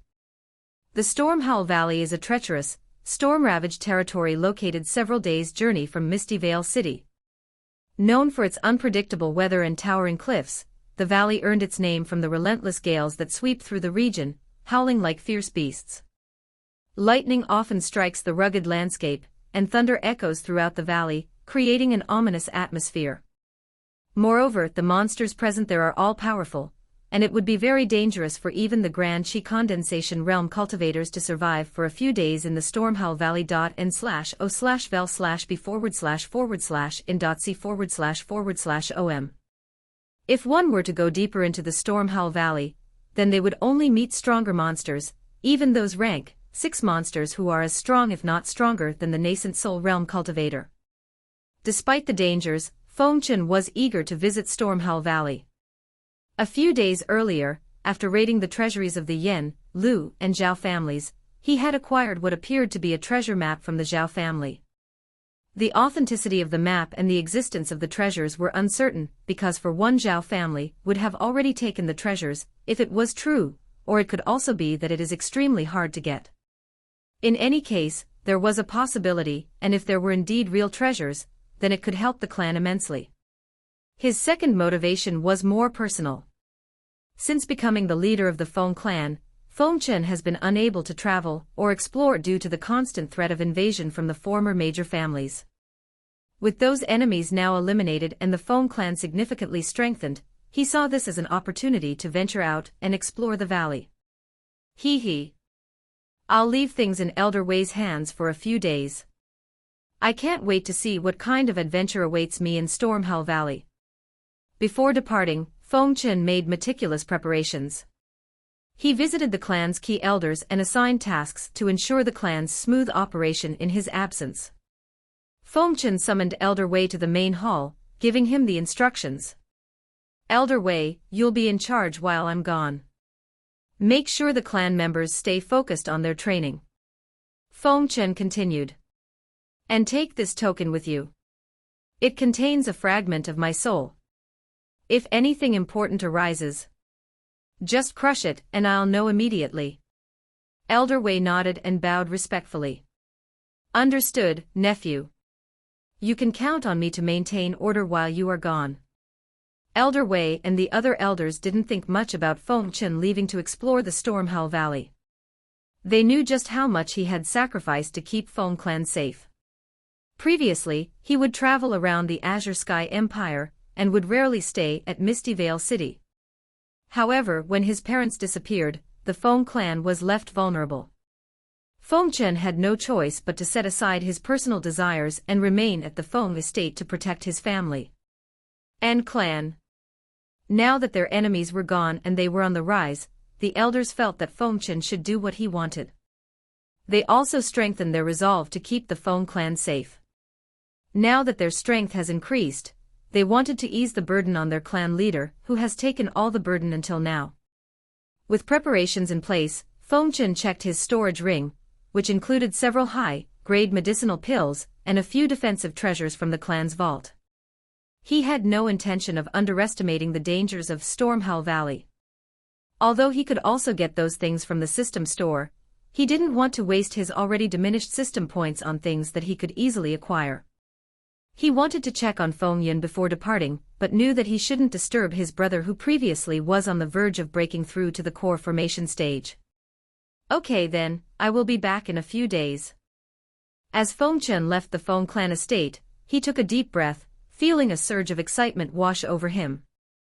The wind stirred around him, carrying with it a sense of freedom that he hadn't felt in years.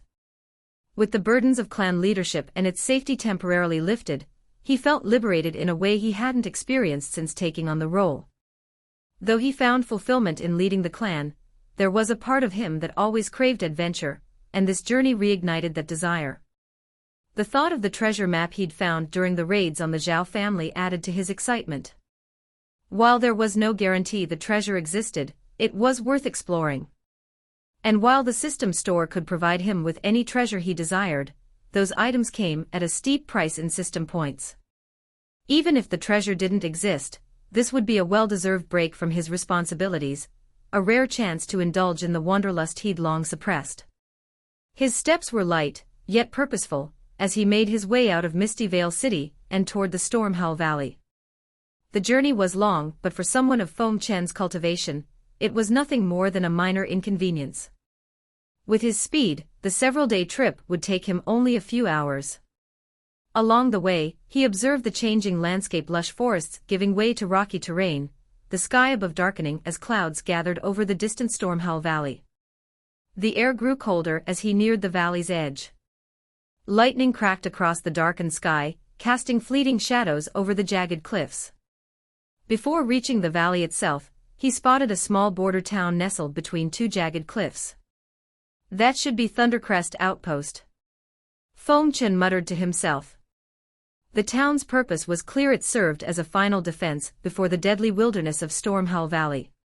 Fortified walls surrounded the settlement, and watchtowers dotted the perimeter, with guards constantly scanning the horizon for any signs of approaching monsters. Feng Chen checked their cultivation, which was mostly in the foundation establishment stage, and some in the core formation stage. As Feng Chen drew closer, he noticed not only the presence of guards but also several cultivators who appeared to be mercenaries. These individuals were hardened and battle-worn, likely making their living by hunting the powerful monsters that roamed the valley. Their auras were sharp, each radiating the confidence of someone who had survived countless life-and-death battles. Some were gathering supplies, while others sat around discussing recent hunts, exchanging tips and information on the best strategies to deal with the monsters resistant to lightning that dominated the valley. There were also people sharing their recent experience in the Stormhowl Valley. Ha ha! I got lucky to survive against a rank 5 monster. It was so big that I was about to pass out from just his presence. You are lucky. If not for your stealth skill, you could have said bye-bye to your life. That's why I said to not go deeper into Stormhowl Valley. Do you know how many mercenaries lost their lives because of greed? Ha ha. I will be careful from now on. They were talking about life and death situations as if normal. Even if they knew just how dangerous their job was, they couldn't stop being mercenary as this was their livelihood. The monsters they hunted provided valuable resources, rare materials, while there were also precious herbs and even treasures, which is the reason mercenaries risked their lives going into the Stormhowl Valley. I should collect some information about Stormhowl Valley and also about the area I am heading to. Feng Chen thought to himself.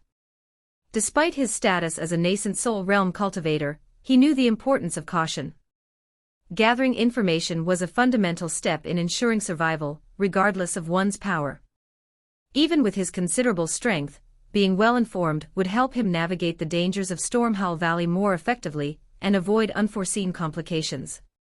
He approached a group seated near a stall selling drinks. With a friendly smile, he greeted them. "Greetings, friends. I'm Feng Chen, and I'm planning an excursion into Stormhowl Valley. Could you share some information with me?" The mercenaries eyed him with a mix of curiosity and skepticism. One of them, a burly man with a scar running down his cheek, looked him up and down. "You're heading into the valley, huh? Not many folks do that without good reason." Feng Chen nodded, taking out a small pouch of gold coins and placing it on the table. "I'm willing to pay for some information. Maybe a round of drinks on me as well." The scarred man's eyes widened slightly at the sight of the gold, and his companions were also smiling, looking at the pouch of gold. "Well, that's quite generous of you. All right, let's talk." The mercenaries eagerly accepted the gold coins and the drinks. The group's atmosphere became more relaxed. Feng Chen had encountered many mercenaries during his travels, and he knew that the best way to forge connections was through money and drinks. Although showcasing his cultivation or even the three elements divine realm cultivation would do the trick, he didn't want to attract too much attention. And well, it was just some gold coins only. He was rich enough to buy the whole bar, and it wouldn't make a dent in his pocket. "First off, I'm Kong Wei," the scarred man introduced himself, taking a swig from his drink. "Let me give you a rundown of what you're up against in Stormhowl Valley." "Is this your first time to Stormhowl Valley?" Kong Wei asked. Looking at Feng Chen's appearance, one could tell that he was a noble rather than someone like them who had a crude and messy appearance. Feng Chen nodded. "Stormhowl Valley is as brutal as they say," Kong Wei began. "The weather's unforgiving, and the monsters are no joke. If you're lucky, you might come across a few rank 2 beasts, but deeper in, you'll find rank 4 and even rank 5 monsters. They're stronger than the 3 elements divine realm, and one should run at their sight." He took a swig of his drink, continuing, "The key to surviving is to stay on the move and avoid getting cornered. Lightning strikes are frequent, and many monsters have adapted to it. If you can, avoid direct confrontation with them unless you're confident in your strength." Another mercenary, a wiry woman with keen eyes, chimed in. "Also, keep an eye out for special herbs and dead bodies of monsters. They're valuable and can be sold or used to boost your cultivation. But don't get too greedy. They are often guarded by powerful beasts." Kong Wei nodded in agreement. Then he began to take out his map of Stormhowl Valley and explain which area to avoid. Feng Chen listened intently, taking mental notes. Feng Chen then pointed to the location marked on the treasure map and asked Kong Wei. "I'm particularly interested in this region," Feng Chen said, trying to sound casual. "Do you know anything about it?" Kong Wei squinted in the direction Feng Chen indicated, then shook his head slowly. "That's a notorious part of the valley. It's known for its treacherous landscape and dangerous creatures. Few venture there unless they're looking for trouble." The wiry woman again chimed in. "There are rumors that even a team of Grand Chi Condensation Realm mercenaries has never returned after going there. Therefore, almost all the mercenaries avoid that area. I suggest you also avoid this area unless you want to die." Hearing this, Feng Chen was excited rather than getting scared.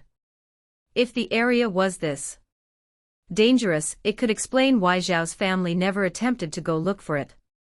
It could also mean that the chances of other people stumbling upon it are highly unlikely. Kong Wei nodded in agreement. The region is highly volatile due to frequent lightning storms and dangerous terrain. If you're set on exploring that part, you'd better be prepared for the worst. There are sightings of rank 5 and even rank 6 monsters there. Thanks for the advice. I'll keep all that in mind, n/o/vel/b/jn.c/om. Feng Chen said as he prepared to leave. As Feng Chen was going, Kong Wei added, "If you need a guide or more detailed information, come back here. We have connections and can get you what you need." Feng Chen nodded, appreciating the offer. With that, he turned and walked towards the entrance of Thundercrest Outpost, the knowledge he'd gathered giving him a clearer picture of what lay ahead. "Captain, why did you share such valuable information with the new guy?" one of the younger mercenaries asked, a hint of confusion in his voice as he watched Feng Chen's figure disappear into the distance. Kong Wei leaned back in his chair, swirling his drink before taking another sip. "It's not every day that you see someone alone. I feel that he is incredibly more powerful than I am. He approached me, who is the strongest in this tavern. This can't be a coincidence." Kong Wei thought. And just as he thought, Feng Chen indeed approached Kong Wei because he was indeed the strongest in the tavern, peak core formation stage cultivator to be specific. Feng Chen knew that the strongest person or team would be the one who would have more information than others, which is why he chose Kong Wei to get information. This gesture didn't go unnoticed by Kong Wei, and he felt that Feng Chen must be a lot stronger than he is for him to sense his cultivation. The younger mercenary scratched his head. He still didn't understand why they should help a man like him even if he was a bit stronger than his captain. Besides, the way he carried himself and his refined attire clearly indicated that he hails from a powerful noble family. "It wouldn't be bad for him to owe me a favor," Kong Wei continued. "Even if that wasn't the case, we still got 100 gold coins and had our drinks covered for merely sharing some information. So let's not overthink it, just enjoy." Outside, Feng Chen moved swiftly through Thundercrest Outpost. His conversation with Kong Wei provided him with valuable information and confirmed the details about the area of treasure.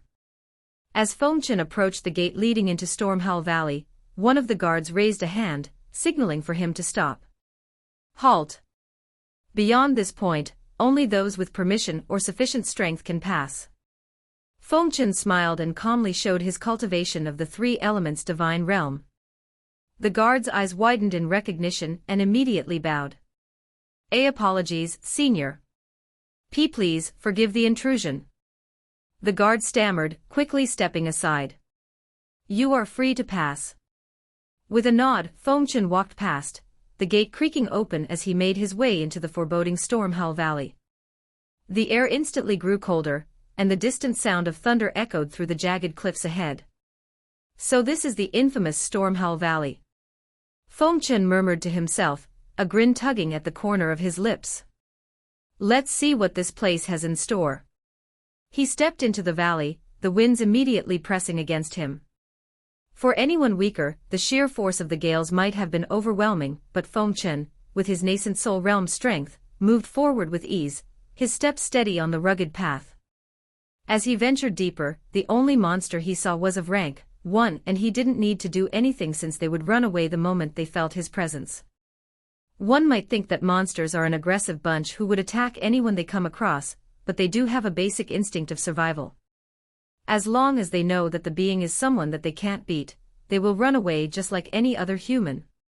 "Help!" As Feng Chen ventured deeper into Stormhowl Valley, a distant cry for help pierced through the howling wind. "Help! Please, someone help me!" A woman's voice, desperate and filled with terror, echoed from somewhere ahead. Feng Chen narrowed his eyes, sensing the presence of multiple life forms in that direction. His spiritual sense detected the aura of low-ranked monsters surrounding a woman. Despite knowing that this could easily be a trap, he decided to investigate, if only to see what kind of scheme was being laid out. "It has been many years since I have come across something like this," Feng Chen thought with a smirk. Within moments, he arrived at the scene. A young woman, seemingly in her early 20s, was backed against a cliff, surrounded by 3 rank 2 monsters. Her clothes were torn, and her eyes were wide with fear as the beasts growled, inching closer to her. "Help! I can't hold them off." She screamed again, flailing helplessly as if she had no chance of survival. Without saying a word, Feng Chen raised his hand, and with a single wave of his spiritual energy, a gust of powerful wind surged forward. The three rank 2 monsters were instantly blasted away, their bodies flung into the air before crashing lifelessly to the ground. The woman collapsed to her knees, breathing heavily as if the fear had completely overwhelmed her. She looked up at Feng Chen, her eyes filled with what seemed to be gratitude. Thank you. You saved my life. She gasped, trying to catch her breath. Feng Chen nodded slightly with a grin on his face. Are you injured? He asked calmly. The woman shook her head, tears brimming in her eyes. No, I'm fine. Thank you again, I don't know what I would have done if you hadn't shown up. As she spoke, she discreetly reached into her sleeve, her fingers brushing against the hilt of a hidden dagger. The gratitude on her face slowly twisted into a wicked smile as she prepared to make her move. Just as she was about to lunge forward to stab Feng Chen from behind, his voice rang out coldly. Are you done pretending? Before she could react, Feng Chen vanished from where he stood, reappearing behind her in an instant. Her dagger, poised to strike, met only empty air. Wadash! She gasped in shock, realizing that her plan had been seen through. With a swift motion, Feng Chen's hand clasped her wrist, disarming her effortlessly. The dagger fell to the ground, clattering against the rocks. He looked at the dagger, which was coated in poison. He flicked his wrist, sending her tumbling to the ground, her body skidding across the dirt. Such an obvious scheme. Who wouldn't find a young woman alone in such a dangerous place? Suspicious. Feng Chen thought to himself. Although he saw through the trap immediately and considered it rather foolish, there were many young men who would fall for such tactics. The woman's cries for help echoed through the valley, tugging at the instincts of any passing hero. It was a classic setup: distress, danger, and a helpless maiden in need. And for most men, the thought of swooping in to save a damsel from monsters was hard to resist. After all, what man wouldn't want to play the hero? Bandits like her knew this all too well, and they thrived on exploiting such noble desires. The fantasy of rescuing a young maiden, of being the gallant savior, made many cultivators lower their guard. It was easy prey.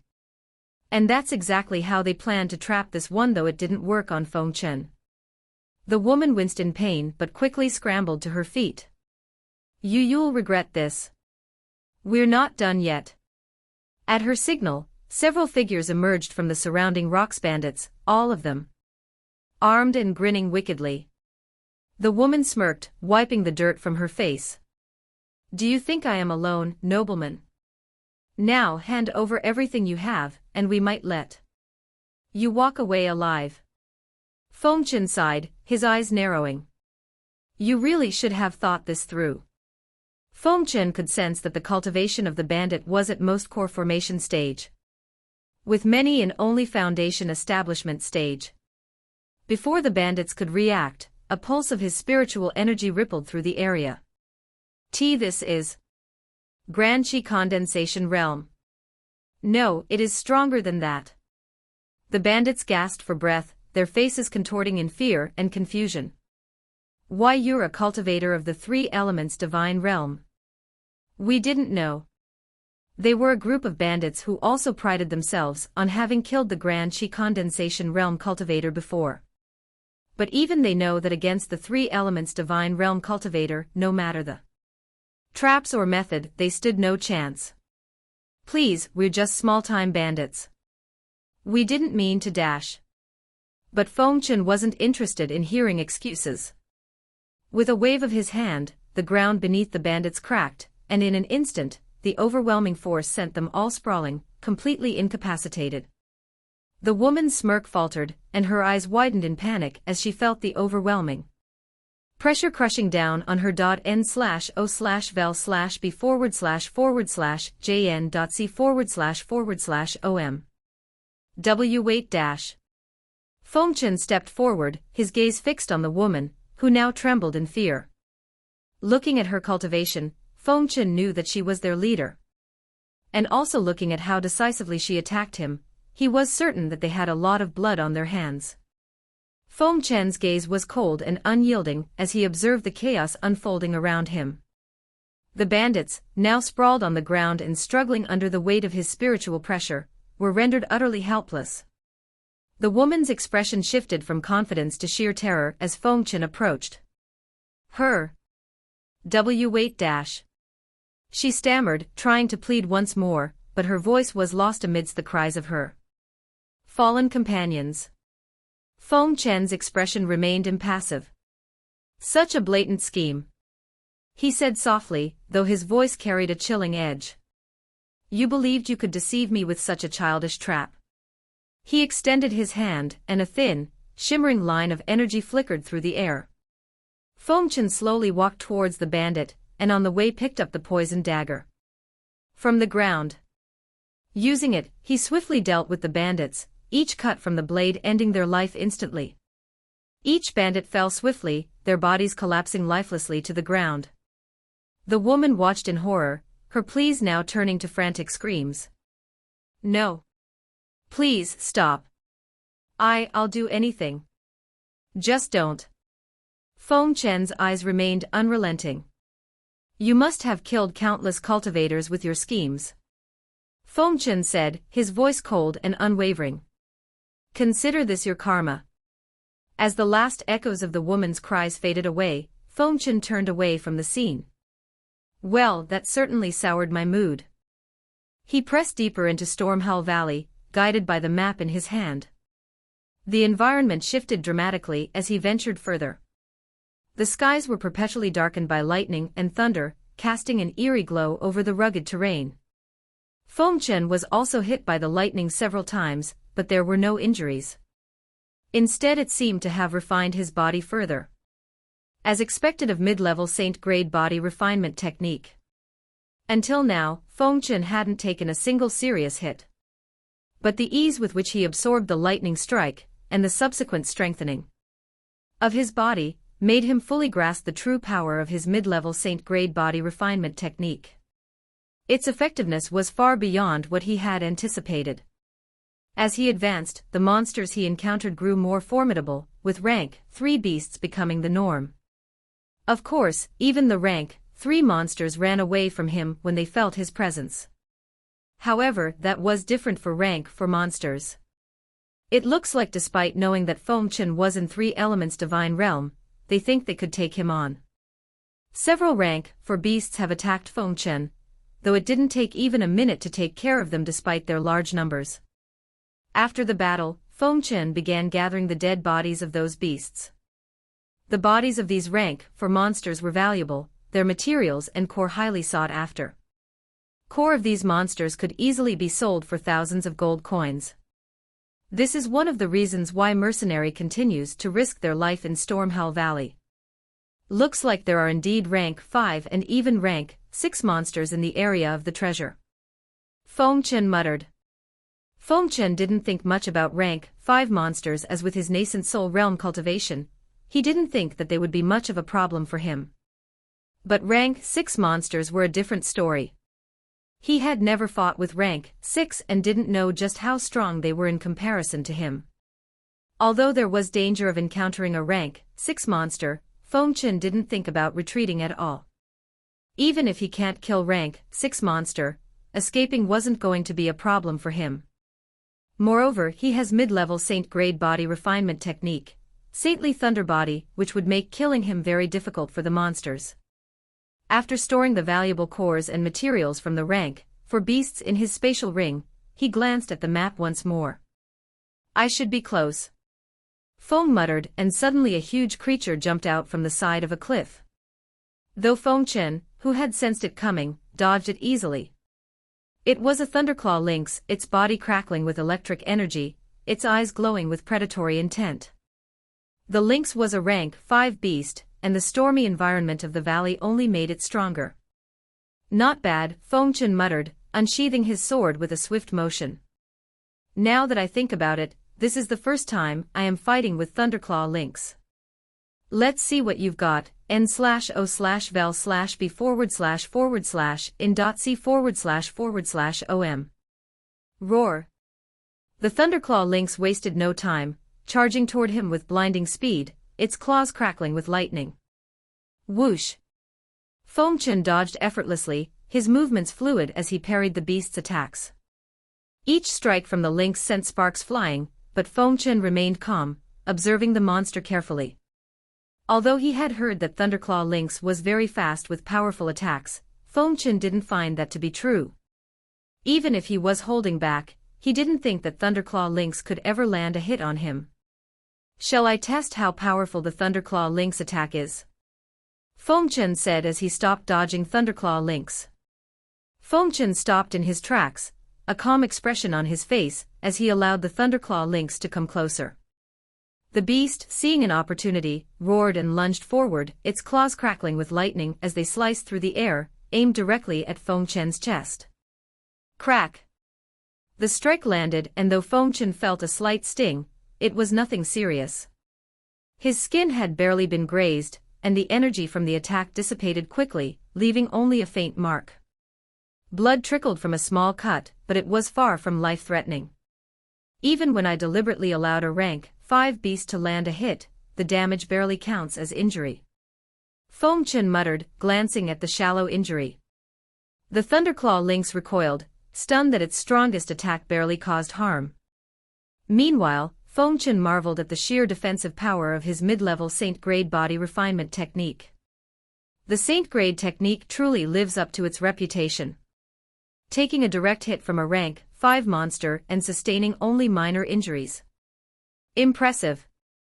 The lynx growled, more cautious now, circling him with its body low to the ground. Its eyes glowed with a mixture of confusion and frustration as it sized up its opponent. It seemed to think about fleeing, seeing that the prey was not as weak as he thought. All right, Feng Chen said, cracking his knuckles. You've had your chance. My turn now. With a single burst of energy, Feng Chen countered. His sword flashed through the air, and in an instant, he severed the lynx's lightning-charged claws. Roar! The beast howled in pain, staggering back before Feng Chen finished it off with a decisive strike. Not bad for a rank 5 beast, but not enough, he said, extracting the core and valuable materials from the monster. As he stored them in his spatial ring, his thoughts drifted to the possibility of encountering rank 6 beasts ahead. If this is how easily I can handle a rank 5, then I might not be as concerned about what's coming next. Feng Chen wasn't very concerned about encountering rank 6 monsters after he took care of rank 5 monsters so easily. Instead there was anticipation and excitement. Feng Chen knew that he had to fight with stronger enemies in the future, so fighting with rank 6 monsters might serve as a practice for his future fights. Feng Chen continued forward, his steps light as he navigated through the increasingly jagged terrain of Stormhowl Valley. He came across a few more rank 5 monsters, but Feng Chen easily defeated them and collected the valuable materials from their bodies. He also experimented with quite a few of them and found that they were too weak to serve as his practice. I wish I could meet rank 6 monsters, Feng Chen said as he was disappointed by the rank 5 monsters. But sadly for him, he didn't encounter any rank 6 monsters and he has reached the place marked in the treasure map. So this is the place, Feng Chen muttered as he checked the surroundings. He looked around for a few more times, but saw nothing extraordinary. Feng Chen scanned his surroundings, frowning slightly as nothing immediately stood out. The place marked on the treasure map looked ordinary, a barren patch of rocky terrain, with no sign of any hidden treasures. He walked forward, his eyes narrowing as he activated his spiritual sense, searching for any clues. Just as he was about to conclude that perhaps the map was fake, a faint glimmer caught his attention from a nearby boulder. There's something here, Feng Chen said excitedly. Feng Chen quickly approached the area, extending his hand toward the faint shimmer. As his palm drew near, a ripple spread through the air, revealing the presence of a hidden formation. A grade 4 formation. The formation created a protective barrier that seemed to block any living being, whether human or monster, from entering the area. So this is what's keeping everything out. Feng Chen mused, inspecting the formation more closely. The lines of the barrier were intricately woven, pulsing with a steady flow of energy. He tapped the barrier lightly, feeling its resistance. It was strong, but not beyond his capabilities to break. There were two ways to break a formation. The first was to understand it better than the person who created it and slowly dismantle it. The second way was brute force, just hit it hard enough, and it would break.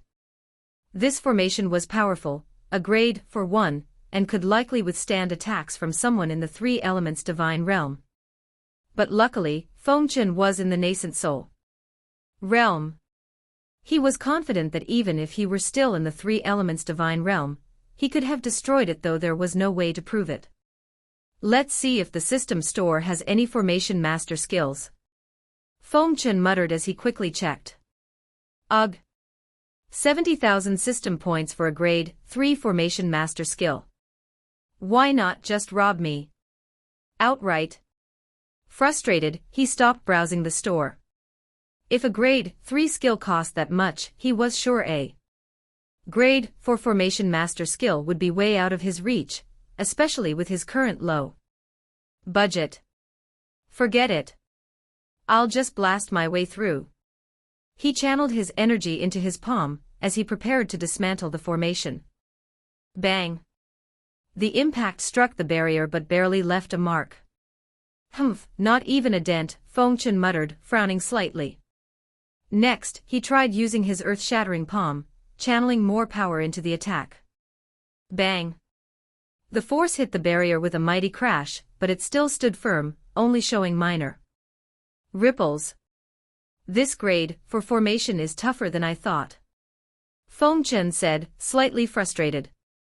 I underestimated it.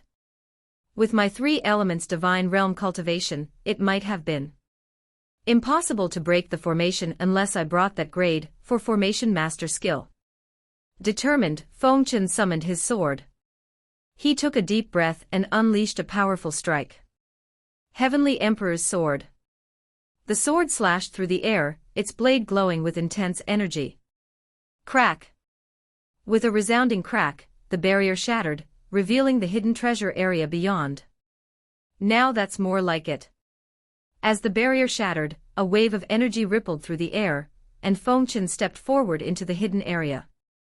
The surroundings shifted almost instantly. The rocky terrain gave way to an ancient, mysterious chamber hidden deep within the valley. Previously, he didn't have much expectation from the treasure map, seeing that it was obtained from the Zhao family treasurer. But it was a different story now. After all, a powerhouse capable of becoming a grade 4 formation master or hiring a grade 4 formation master wouldn't be lacking in wealth, and must have gathered countless treasures throughout his lifetime.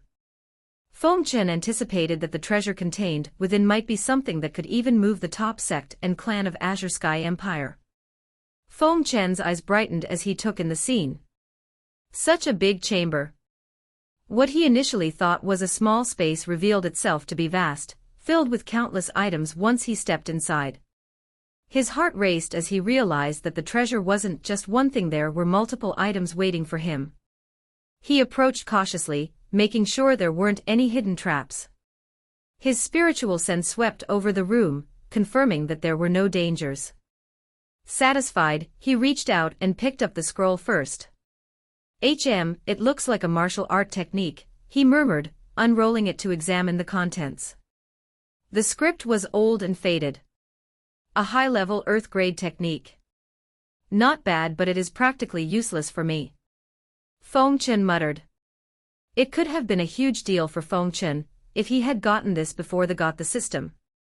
But now that he has heaven-grade techniques, Earth-grade technique was practically useless to learn. Moreover, he would need to spend a lot of time mastering the technique, whereas the techniques from the system could automatically be mastered in seconds. Nonetheless, it was quite valuable and could be sold for a very high price in an auction. Misty Vale City doesn't have the capacity to buy such high-grade techniques. Good thing that Eastern Gathering is happening. Feng Chen exclaimed happily.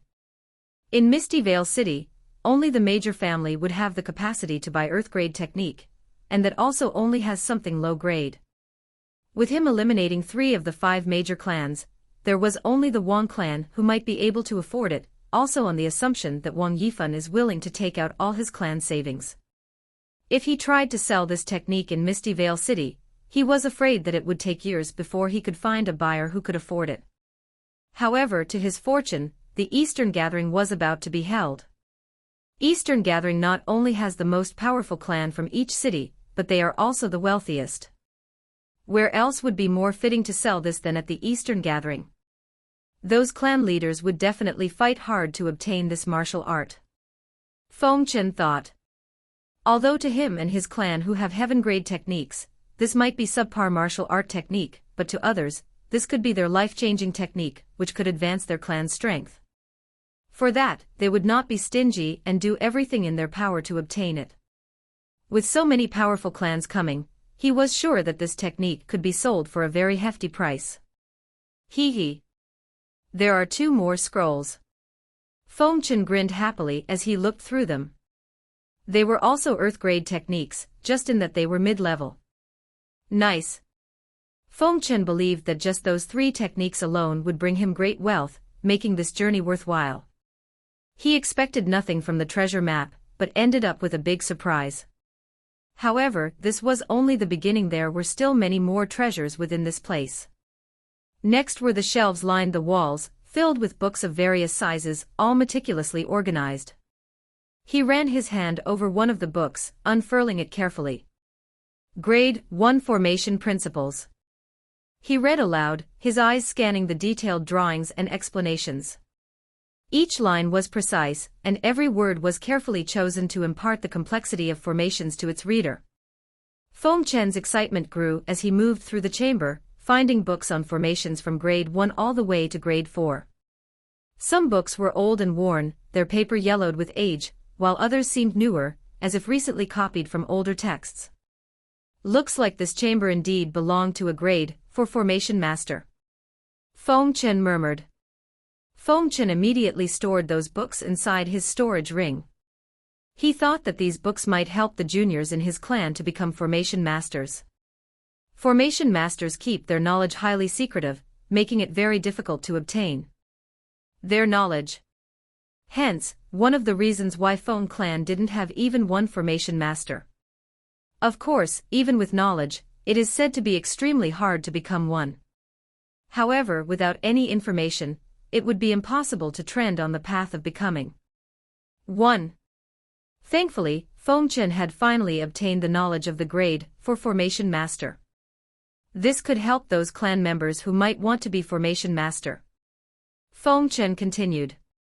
Previously, I thought about using the system store, but it looks like there is no need. n/o/vel/b/in.c//om. The system has almost everything, but that is also why Feng Chen was getting poorer and poorer. Thankfully, he could save those system points. In any case, it looks like I have almost emptied the chamber. All that is left is that box.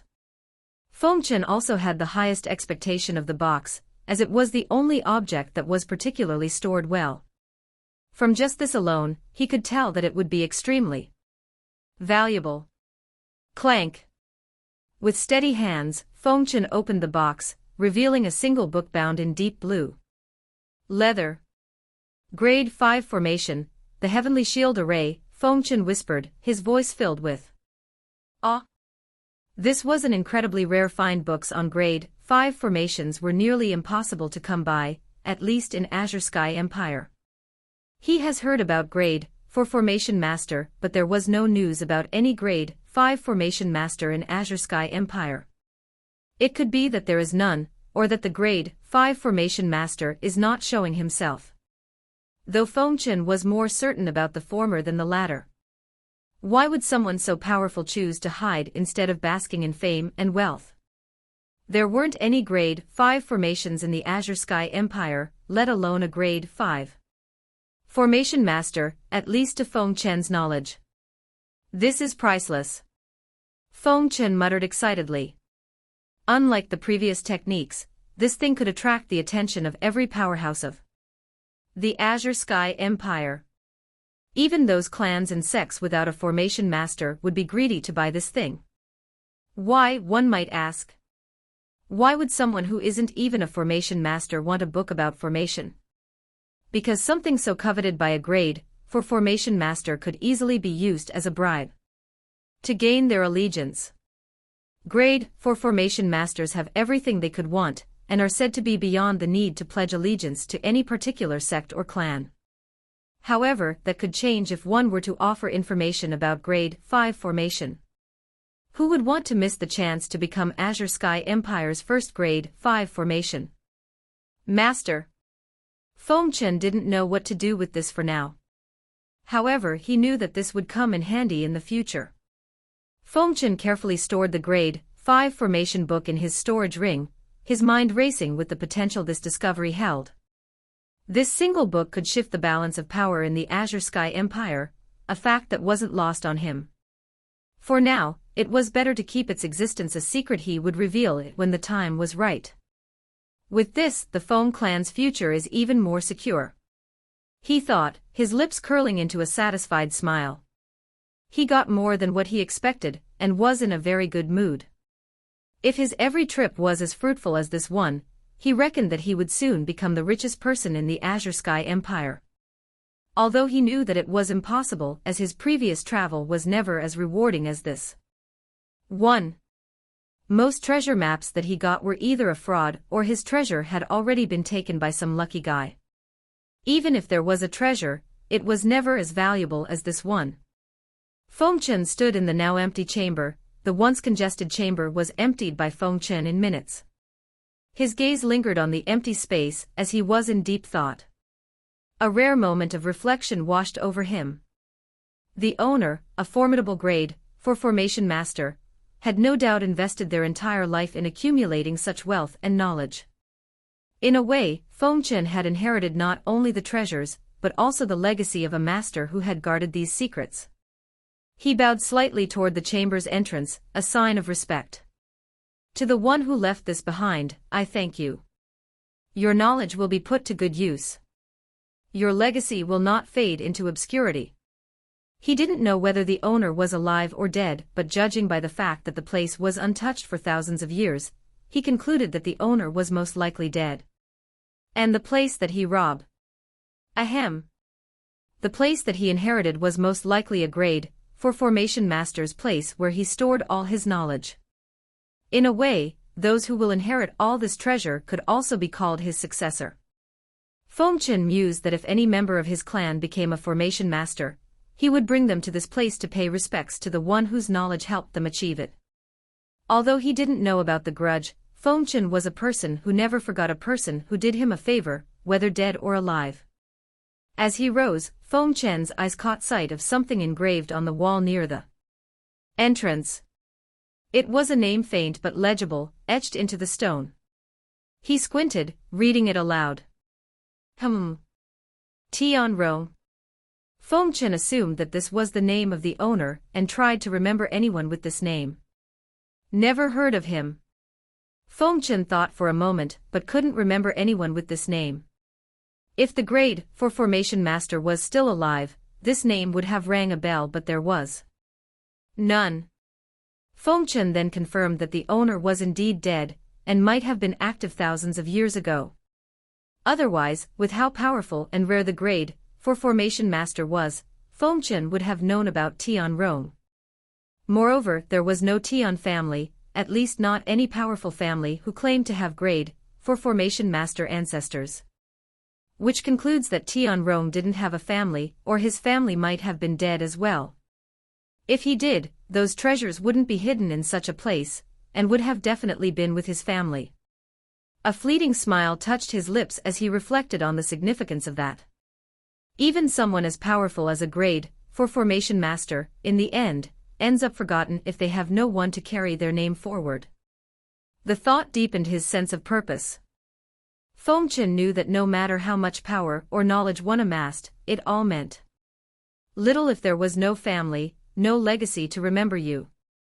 The treasures left behind here had once been the pride of a master, yet without successors or family, they had faded into obscurity. Rest well, Feng Chen murmured. Your treasures will not fall into unworthy hands. With that, Feng Chen turned to leave the chamber, a subtle sense of closure settling within /o/vel/b/in.c//om. His own path was clear. His pursuit of power was not for himself alone, but for his family and the Feng Clan, to ensure that their name would never fade into the forgotten annals of history. Just being powerful alone is not enough. Feng Chen murmured as he exited the hidden vault.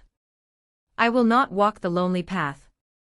The Feng Clan will endure, and our legacy will live on through generations. Unlike Tianrong, Feng Chen vowed that his legacy would continue through his clan's future generations. After leaving the chamber, Feng Chen didn't plan to return to the clan. Just because he had completed his primary objective didn't mean that he wanted to return immediately. Since this was a rare chance, Feng Chen decided to explore more. Moreover, there were a lot of valuable resources to be obtained in this place, including monster cores and rare herbs.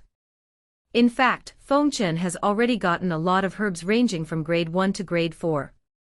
Because this part of the place was deemed too dangerous by mercenary, hardly any people came there. As a result, many valuable herbs in this place remained untouched. This could be a good present for Feng Yun. Feng Chen thought. Grade 3 and grade 4 herbs were valuable, and Feng Clan hardly had enough for Feng Yun to practice. This was not just about how expensive these herbs were but also about how rare they were. Even if one had money, it was difficult to obtain it, especially in large numbers. So Feng Chen thought about collecting more herbs, and also getting more monster cores, which will help Feng Clan's finances. Although the Feng Clan was already rich, the Feng Clan didn't think that was enough, as they were the family of the protagonist.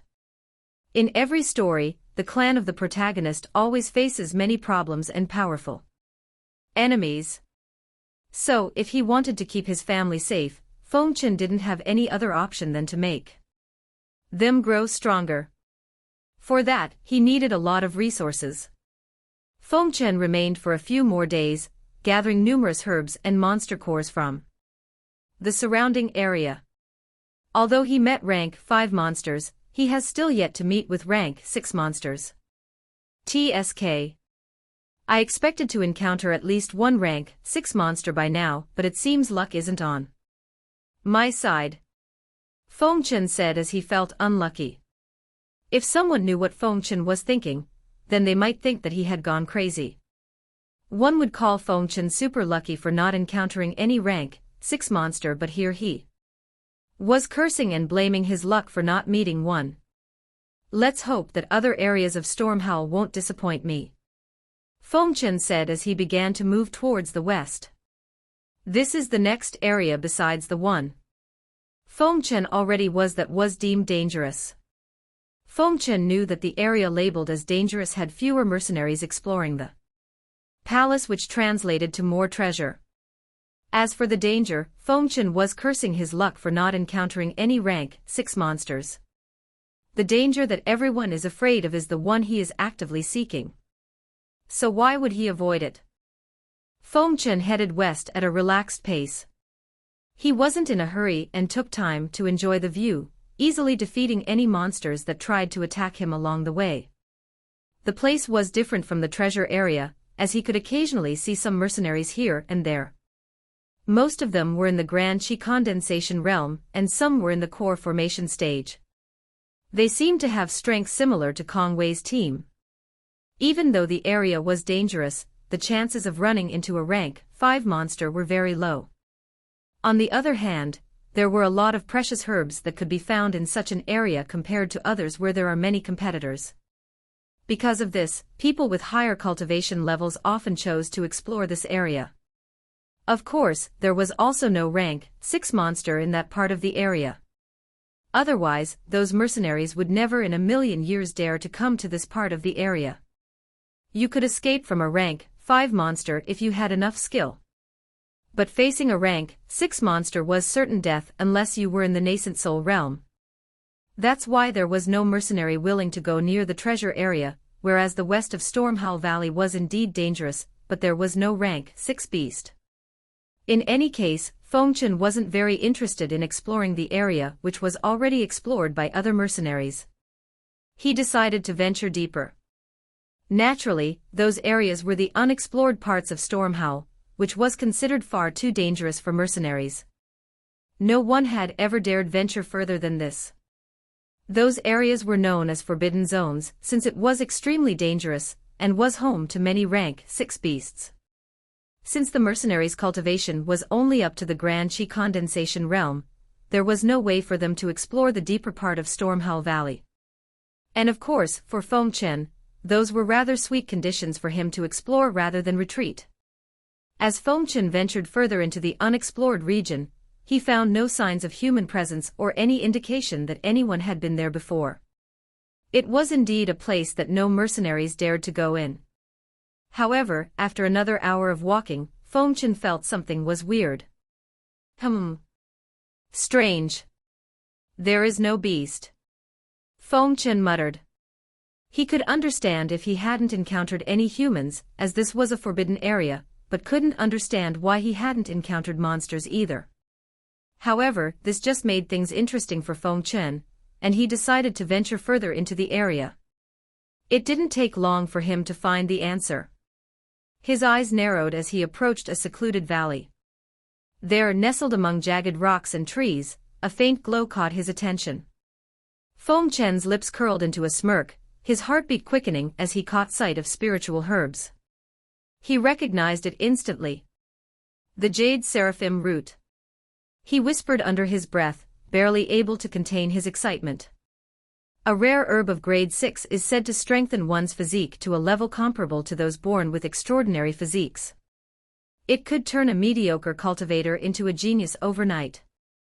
But his gaze shifted from the glowing root to the darker presence looming nearby. His eyes gleamed with an almost predatory hunger as he spotted the monster guarding the herb. The ground trembled slightly, and in the dim light, a massive form emerged. A rank 6 Sky's Hatter tiger, its fur crackling with bolts of lightning, prowled protectively near the herb.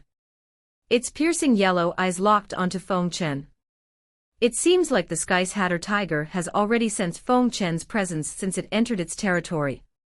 A broad grin spread across Feng Chen's face.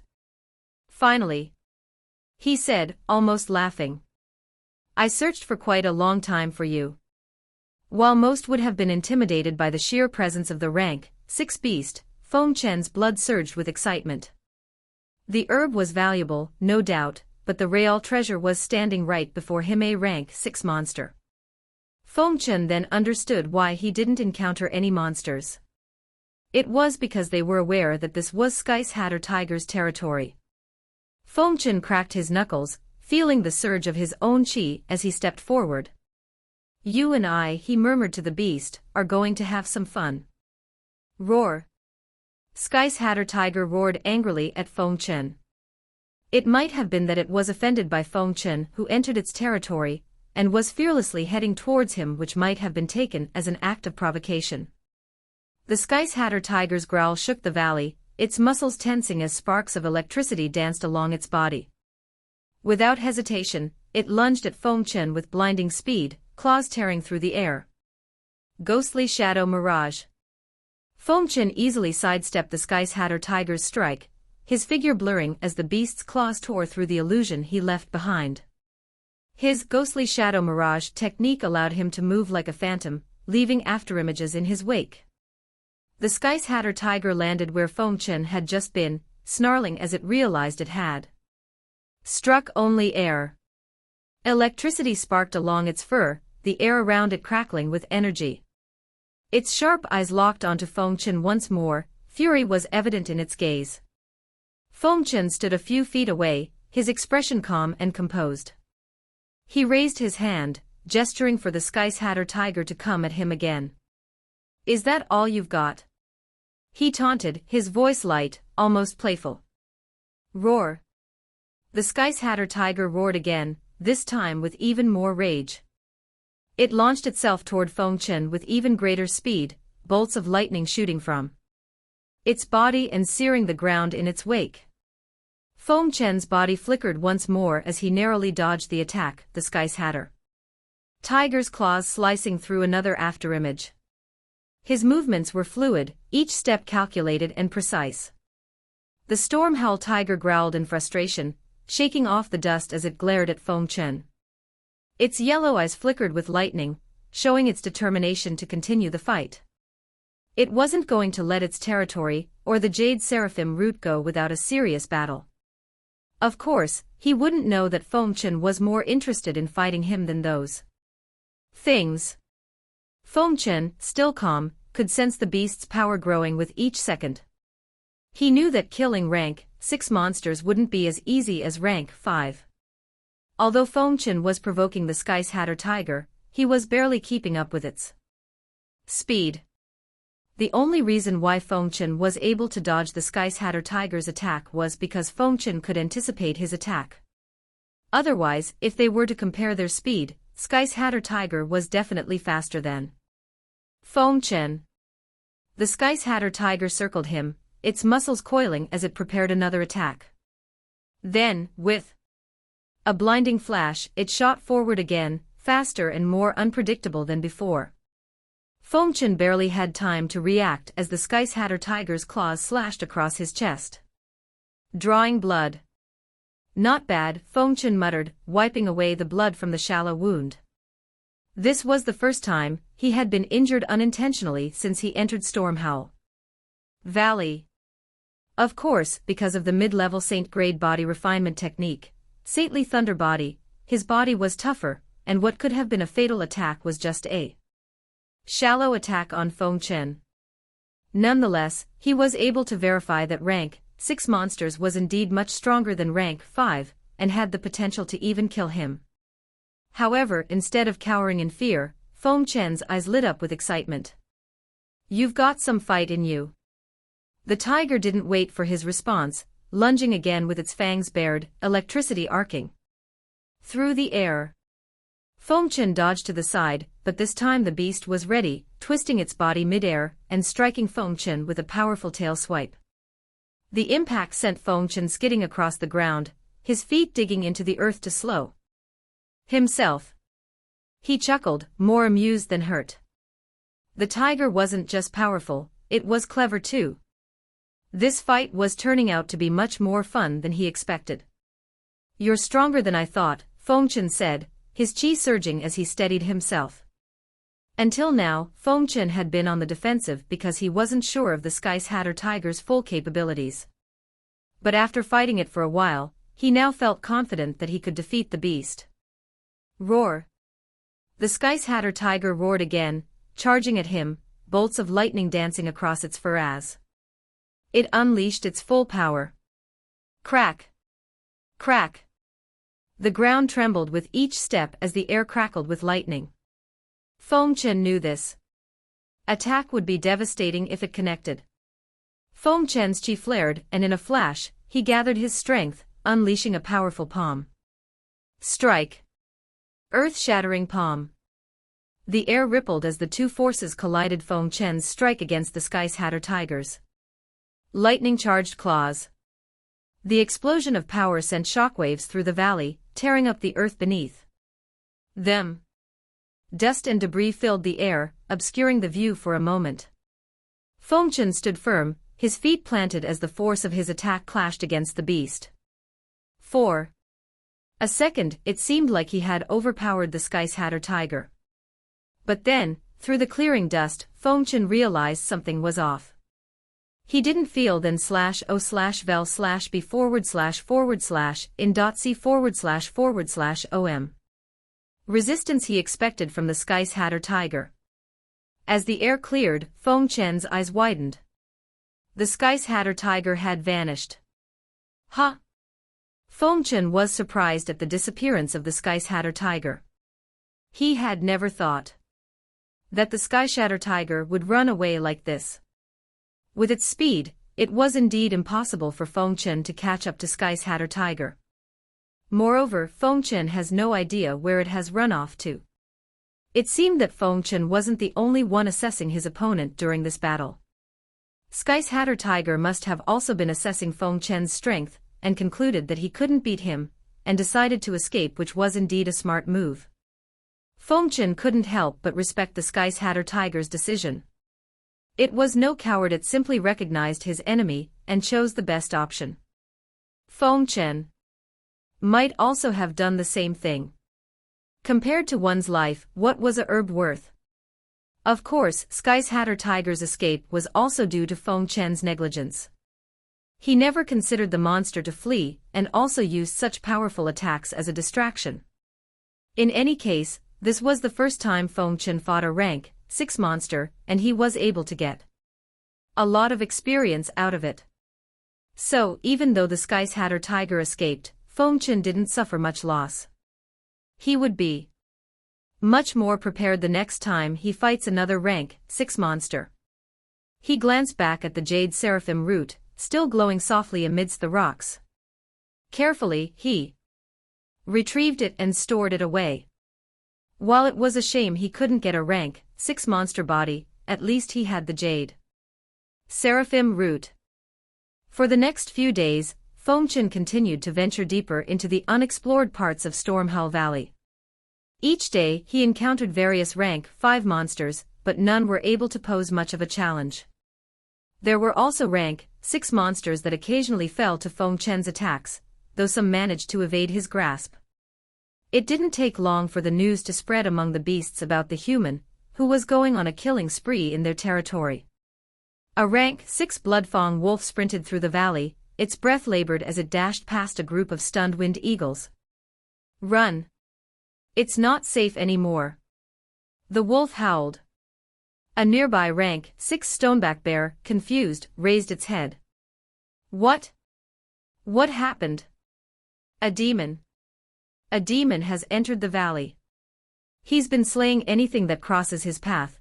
n/o/vel/b/in.c//in.c//om. The wolf shouted without stopping.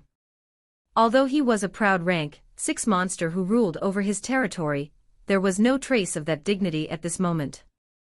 Surely it can't be that bad. The bear grumbled, turning its attention back to a nearby bush. A moment later, a sharp crack resounded through the air, followed by an ear-splitting roar. Ha ha ha. Feng Chen's laughter echoed from a distance, accompanied by the sound of yet another beast falling in battle. The bear froze. Its eyes widened as it muttered, "Oh no. The demon is here too." The rank 6 monsters of Stormhull Valley, usually proud and fierce, began fleeing their homes one by one, as Feng Chen fearlessly fought and took their resources. If there were a court in Stormhull Valley, those monsters would have surely gone to file a lawsuit against Feng Chen for unnecessary violence and destruction of property. Alas, there was no real justice in this world, and those monsters could only complain in their heart as they watched Feng Chen destroy their home.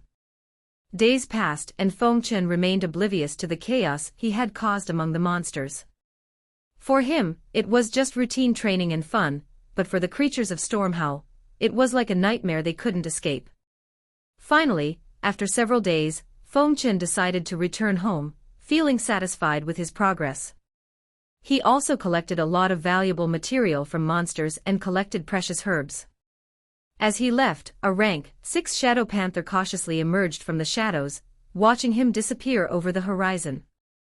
The panther sighed in relief. He's gone. One by one, the monsters crawled out of their hiding places, their faces a mixture of relief and exhaustion. Finally, we can live in peace again, the bloodfang wolf muttered, collapsing to the ground. I've never been so scared in my life, said the stoneback bear, slumping against a tree.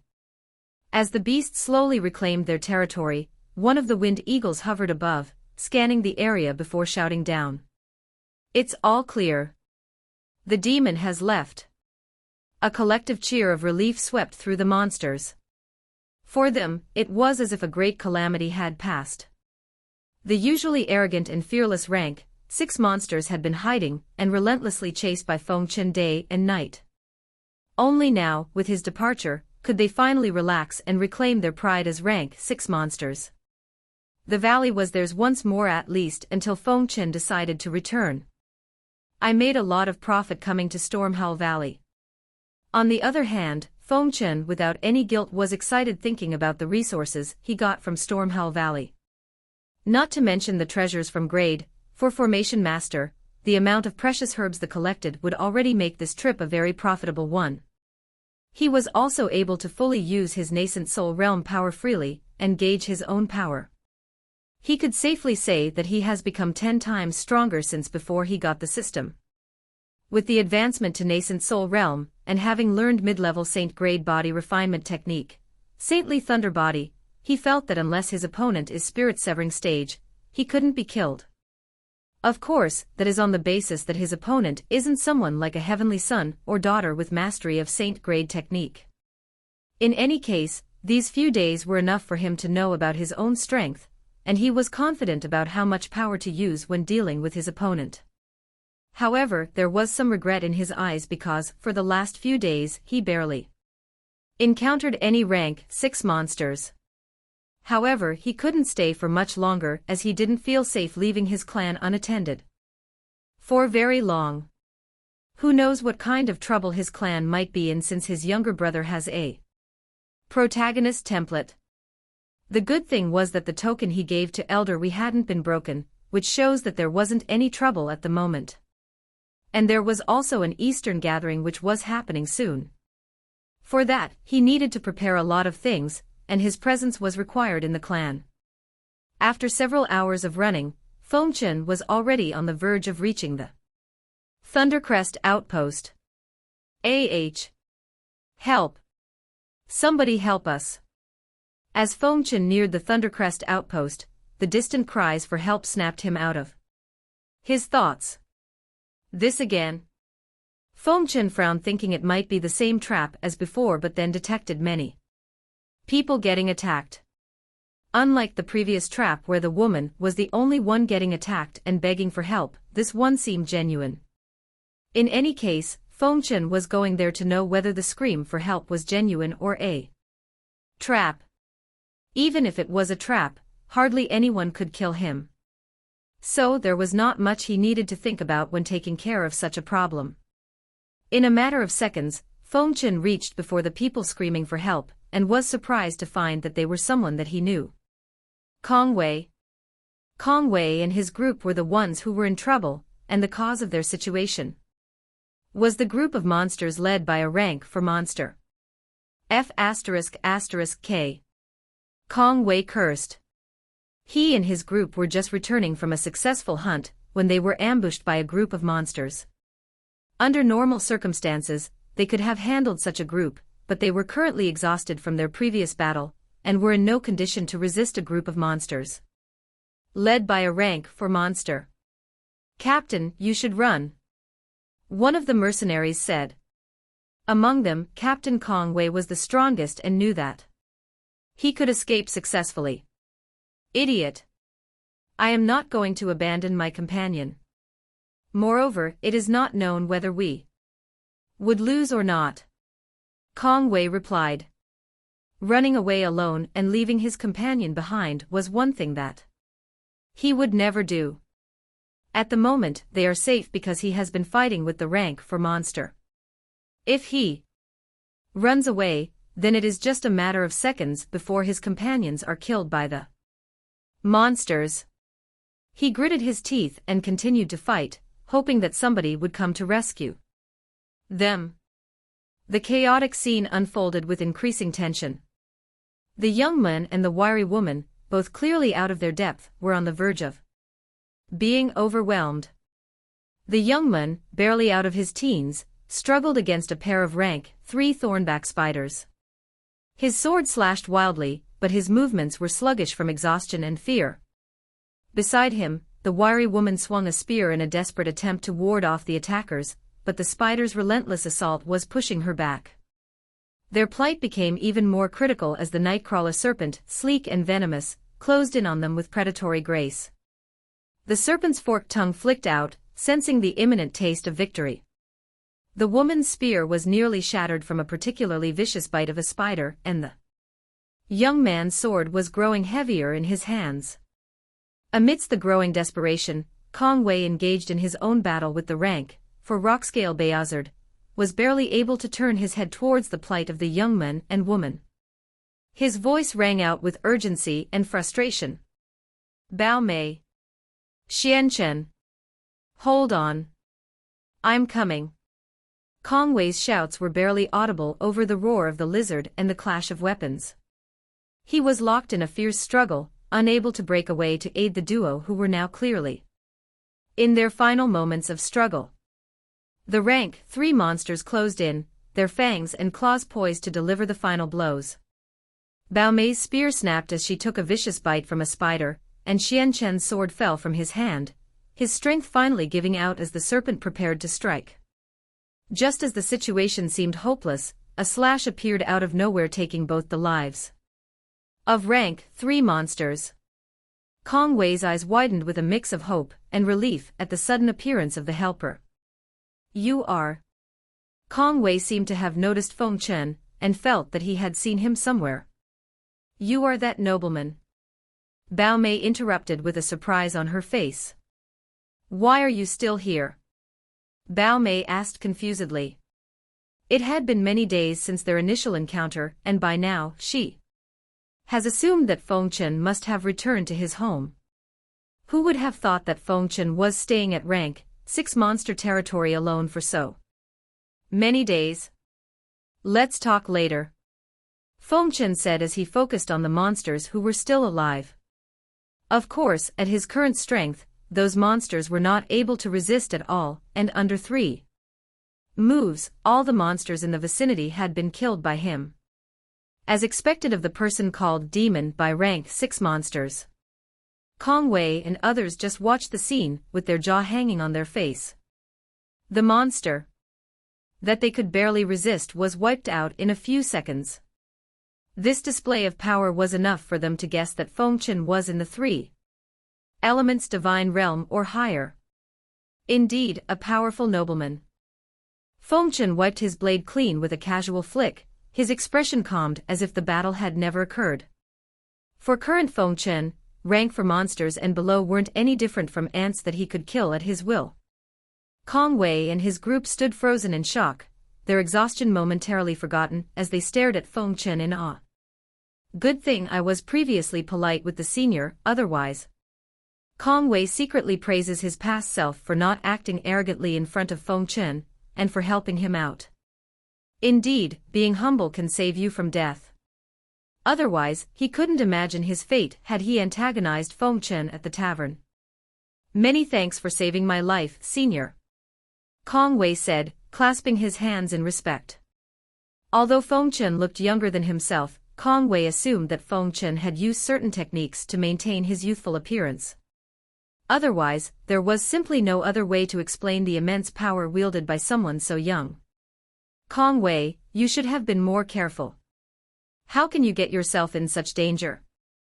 Feng Chen remarked. His tone was light, but carried a hint of reprimand. Feng Chen didn't know how someone as experienced as Kong Wei would find himself in such danger. Kong Wei gave a sheepish nod, wiping the sweat from his brow. You're right, senior. We were ambushed. I didn't expect a rank for monster to appear so suddenly. Kong Wei replied with a hint of embarrassment, knowing that Feng Chen's words were true. Normally, he wouldn't find himself in such a dangerous situation. Today was different, however. The ambush by a rank for monster was unusual enough, but what made it worse was the fact that the monsters in Stormhowl Valley seemed unnaturally agitated. Under normal circumstances, with his experience, Kong Wei would have known when to retreat before his team became exhausted. However, due to the unusually high number of monsters they encountered, he and his team were unfortunately exhausted fighting with them. Furthermore, even though he retreated because of the changed situation, he was unfortunate enough to be ambushed by a group of monsters led by a rank 4 beast. What Kong Wei didn't know was that the root cause of this was Feng Chen himself. Feng Chen had been terrifying the powerful monsters, driving them out of their usual territories and unintentionally disrupting the balance of Stormhull Valley. Had Feng Chen not been scaring off those beasts, Kong Wei and his team likely wouldn't have faced such peril. Bao Mei and Xian Chen approached, their faces pale but grateful. "Thank you for saving us," Bao Mei said, her voice shaky. "We wouldn't have made it without you." Feng Chen waved off her thanks. "It's safe from here. I will be going then," Feng Chen said as he disappeared. He had checked the surrounding area for any hiding monsters but found none. So he knew that Kong Wei and his team wouldn't get themselves killed. With that, he quickly left and soon enough reached the Thundercrest outpost. He looked at the Stormhull Valley for the last time, before heading towards Misty Vale City. Back at the Feng Clan, Elder Wei breathed a sigh of relief upon seeing Feng Chen return unharmed. Elder Wei had been anxiously awaiting his return, knowing the risks involved in Feng Chen's expedition into Stormhull Valley.n/o/vel/b/jn.c/om. He then proceeded to update Feng Chen on the developments that had occurred in the Feng Clan during his absence. With their current reputation, Feng Clan business has been flourishing, and can safely say that they were on the verge of becoming a first-class clan in Azure Sky Empire. The Feng Clan also now boasts 2 alchemists who have advanced to 2nd grade, further strengthening their dominance in the pill market. Under Feng Yun's guidance and with his new recipes, the clan's alchemists have found renewed hope and potential. The enhanced skills and innovative formulas have led to a surge in the quality and variety of their pills, setting them apart from their competitors. This significant improvement not only boosts their standing in the market, but also fortifies their position as the leading alchemical force in the region. With these advancements, the Feng Clan is poised to further solidify its influence and expand its reach, both locally in Misty Vale City as well as in the eastern region. The cultivation of Feng Clan was also progressing well, with many clan members having broken through, including Feng Yun and others. Elder Wei's eyes shone with pride as he detailed the Feng Clan's recent successes to Feng Chen. The clan's progress had been nothing short of remarkable. "The Feng Clan is thriving, Chenna," Elder Wei said, his tone a mix of relief and enthusiasm. "With Feng Yun breaking through to the core formation stage, I am sure that our ranking in Eastern Gathering will be very high." Feng Chen listened intently, nodding in approval. "Thank you for your hard work." Elder Wei shook his head modestly. No. It's all thanks to you, nephew. Your leadership and support have made all this possible. Haha. I just did what I could." Feng Chen replied with a modest smile. "Elder Wei, I'll need you to look after the clan affair for a while longer. I'm on the verge of a breakthrough, and will need to go into seclusion." "Break though? Good. Nephew, you can leave these things to me and focus on your breakthrough." Elder Wei was elated by the news, and thought that Feng Chen would try to advance to the early stage of the 3 elements divine realm.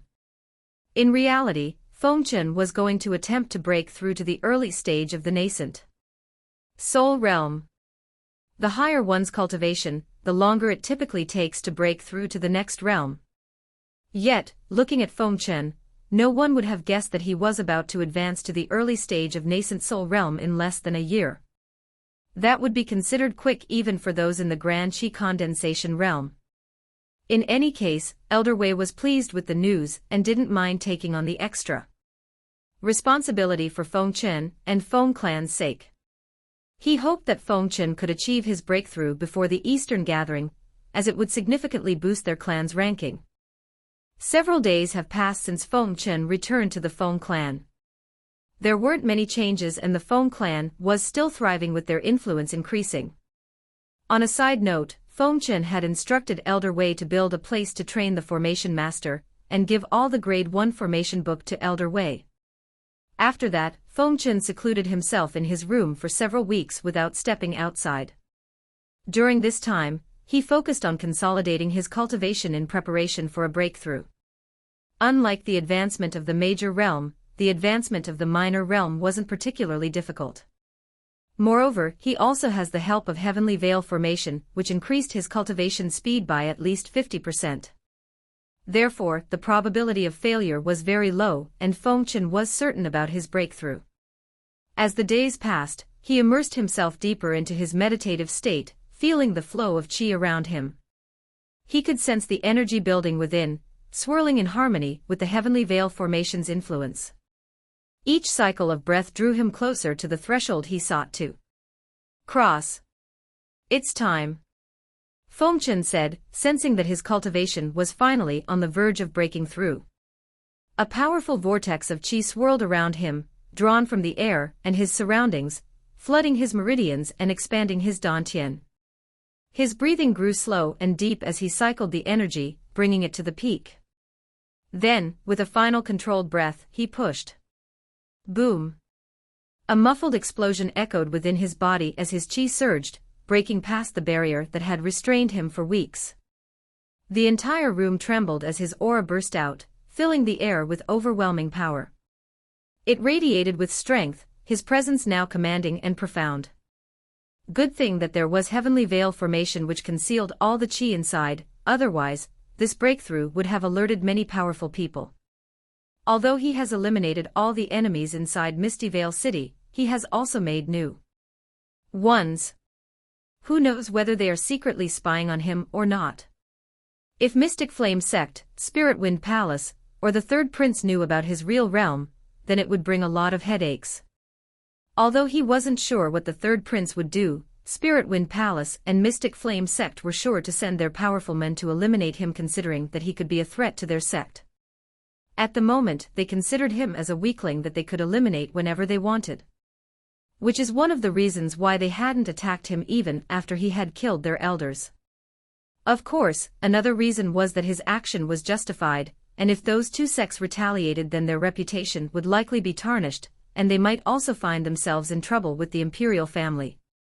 However, they would surely be prepared to face those repercussions if they judged Feng Chen to be too dangerous to be left alive. In any case, Feng Chen couldn't afford to reveal his real strength unless his clan grew stronger. And thanks to heavenly veil formation, he could avoid them temporarily. Feng Chen opened his eyes slowly, the glint of newfound power in them unmistakable. His breakthrough was complete.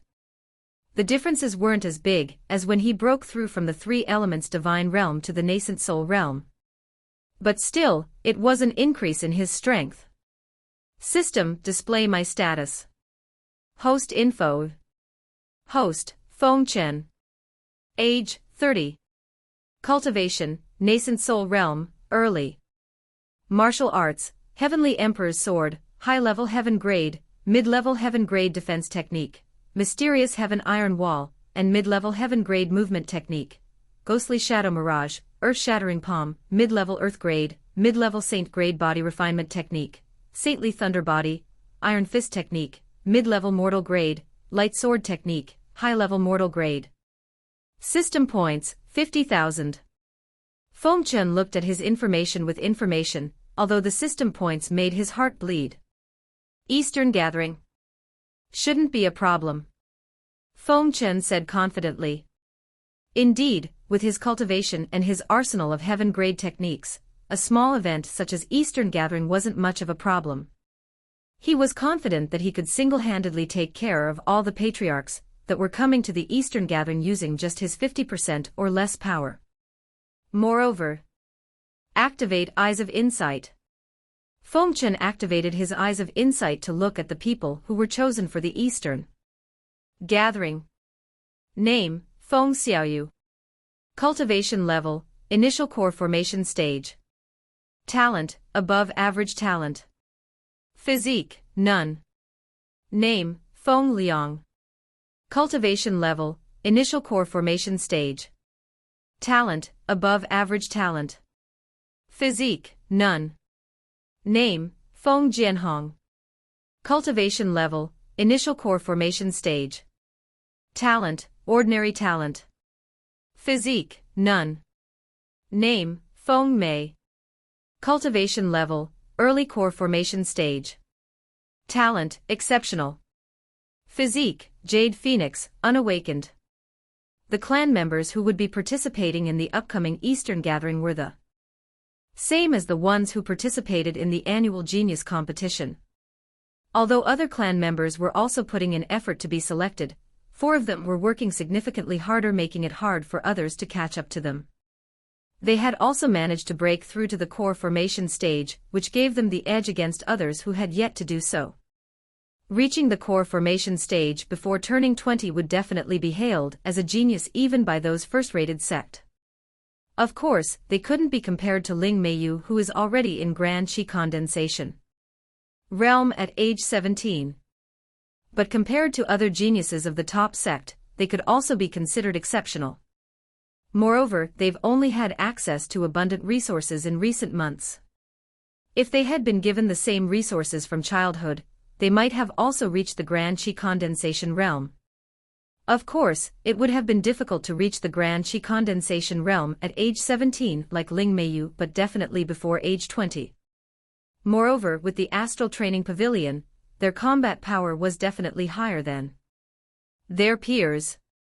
And lastly, name, Feng Yun.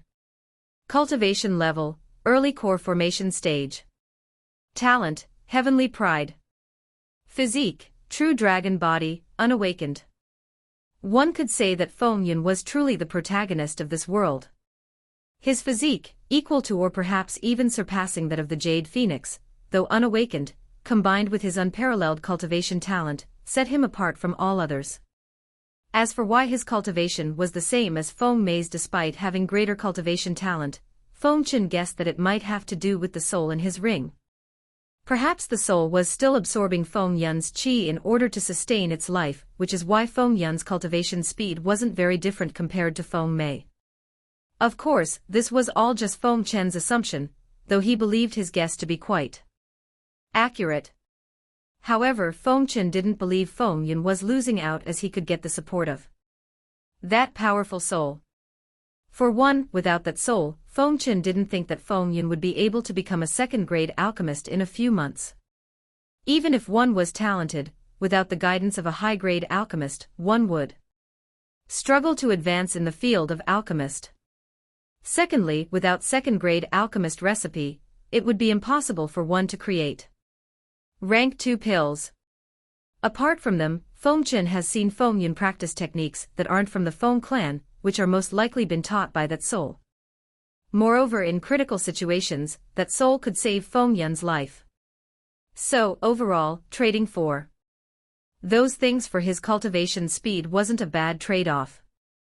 With Feng Yun's talent and deep understanding of martial techniques, Feng Chen knew that even if Feng Yun was at the same stage as others, he would still be far more powerful than them. In any case, the Eastern Gathering was simply an opportunity for them to show off their clans' strength.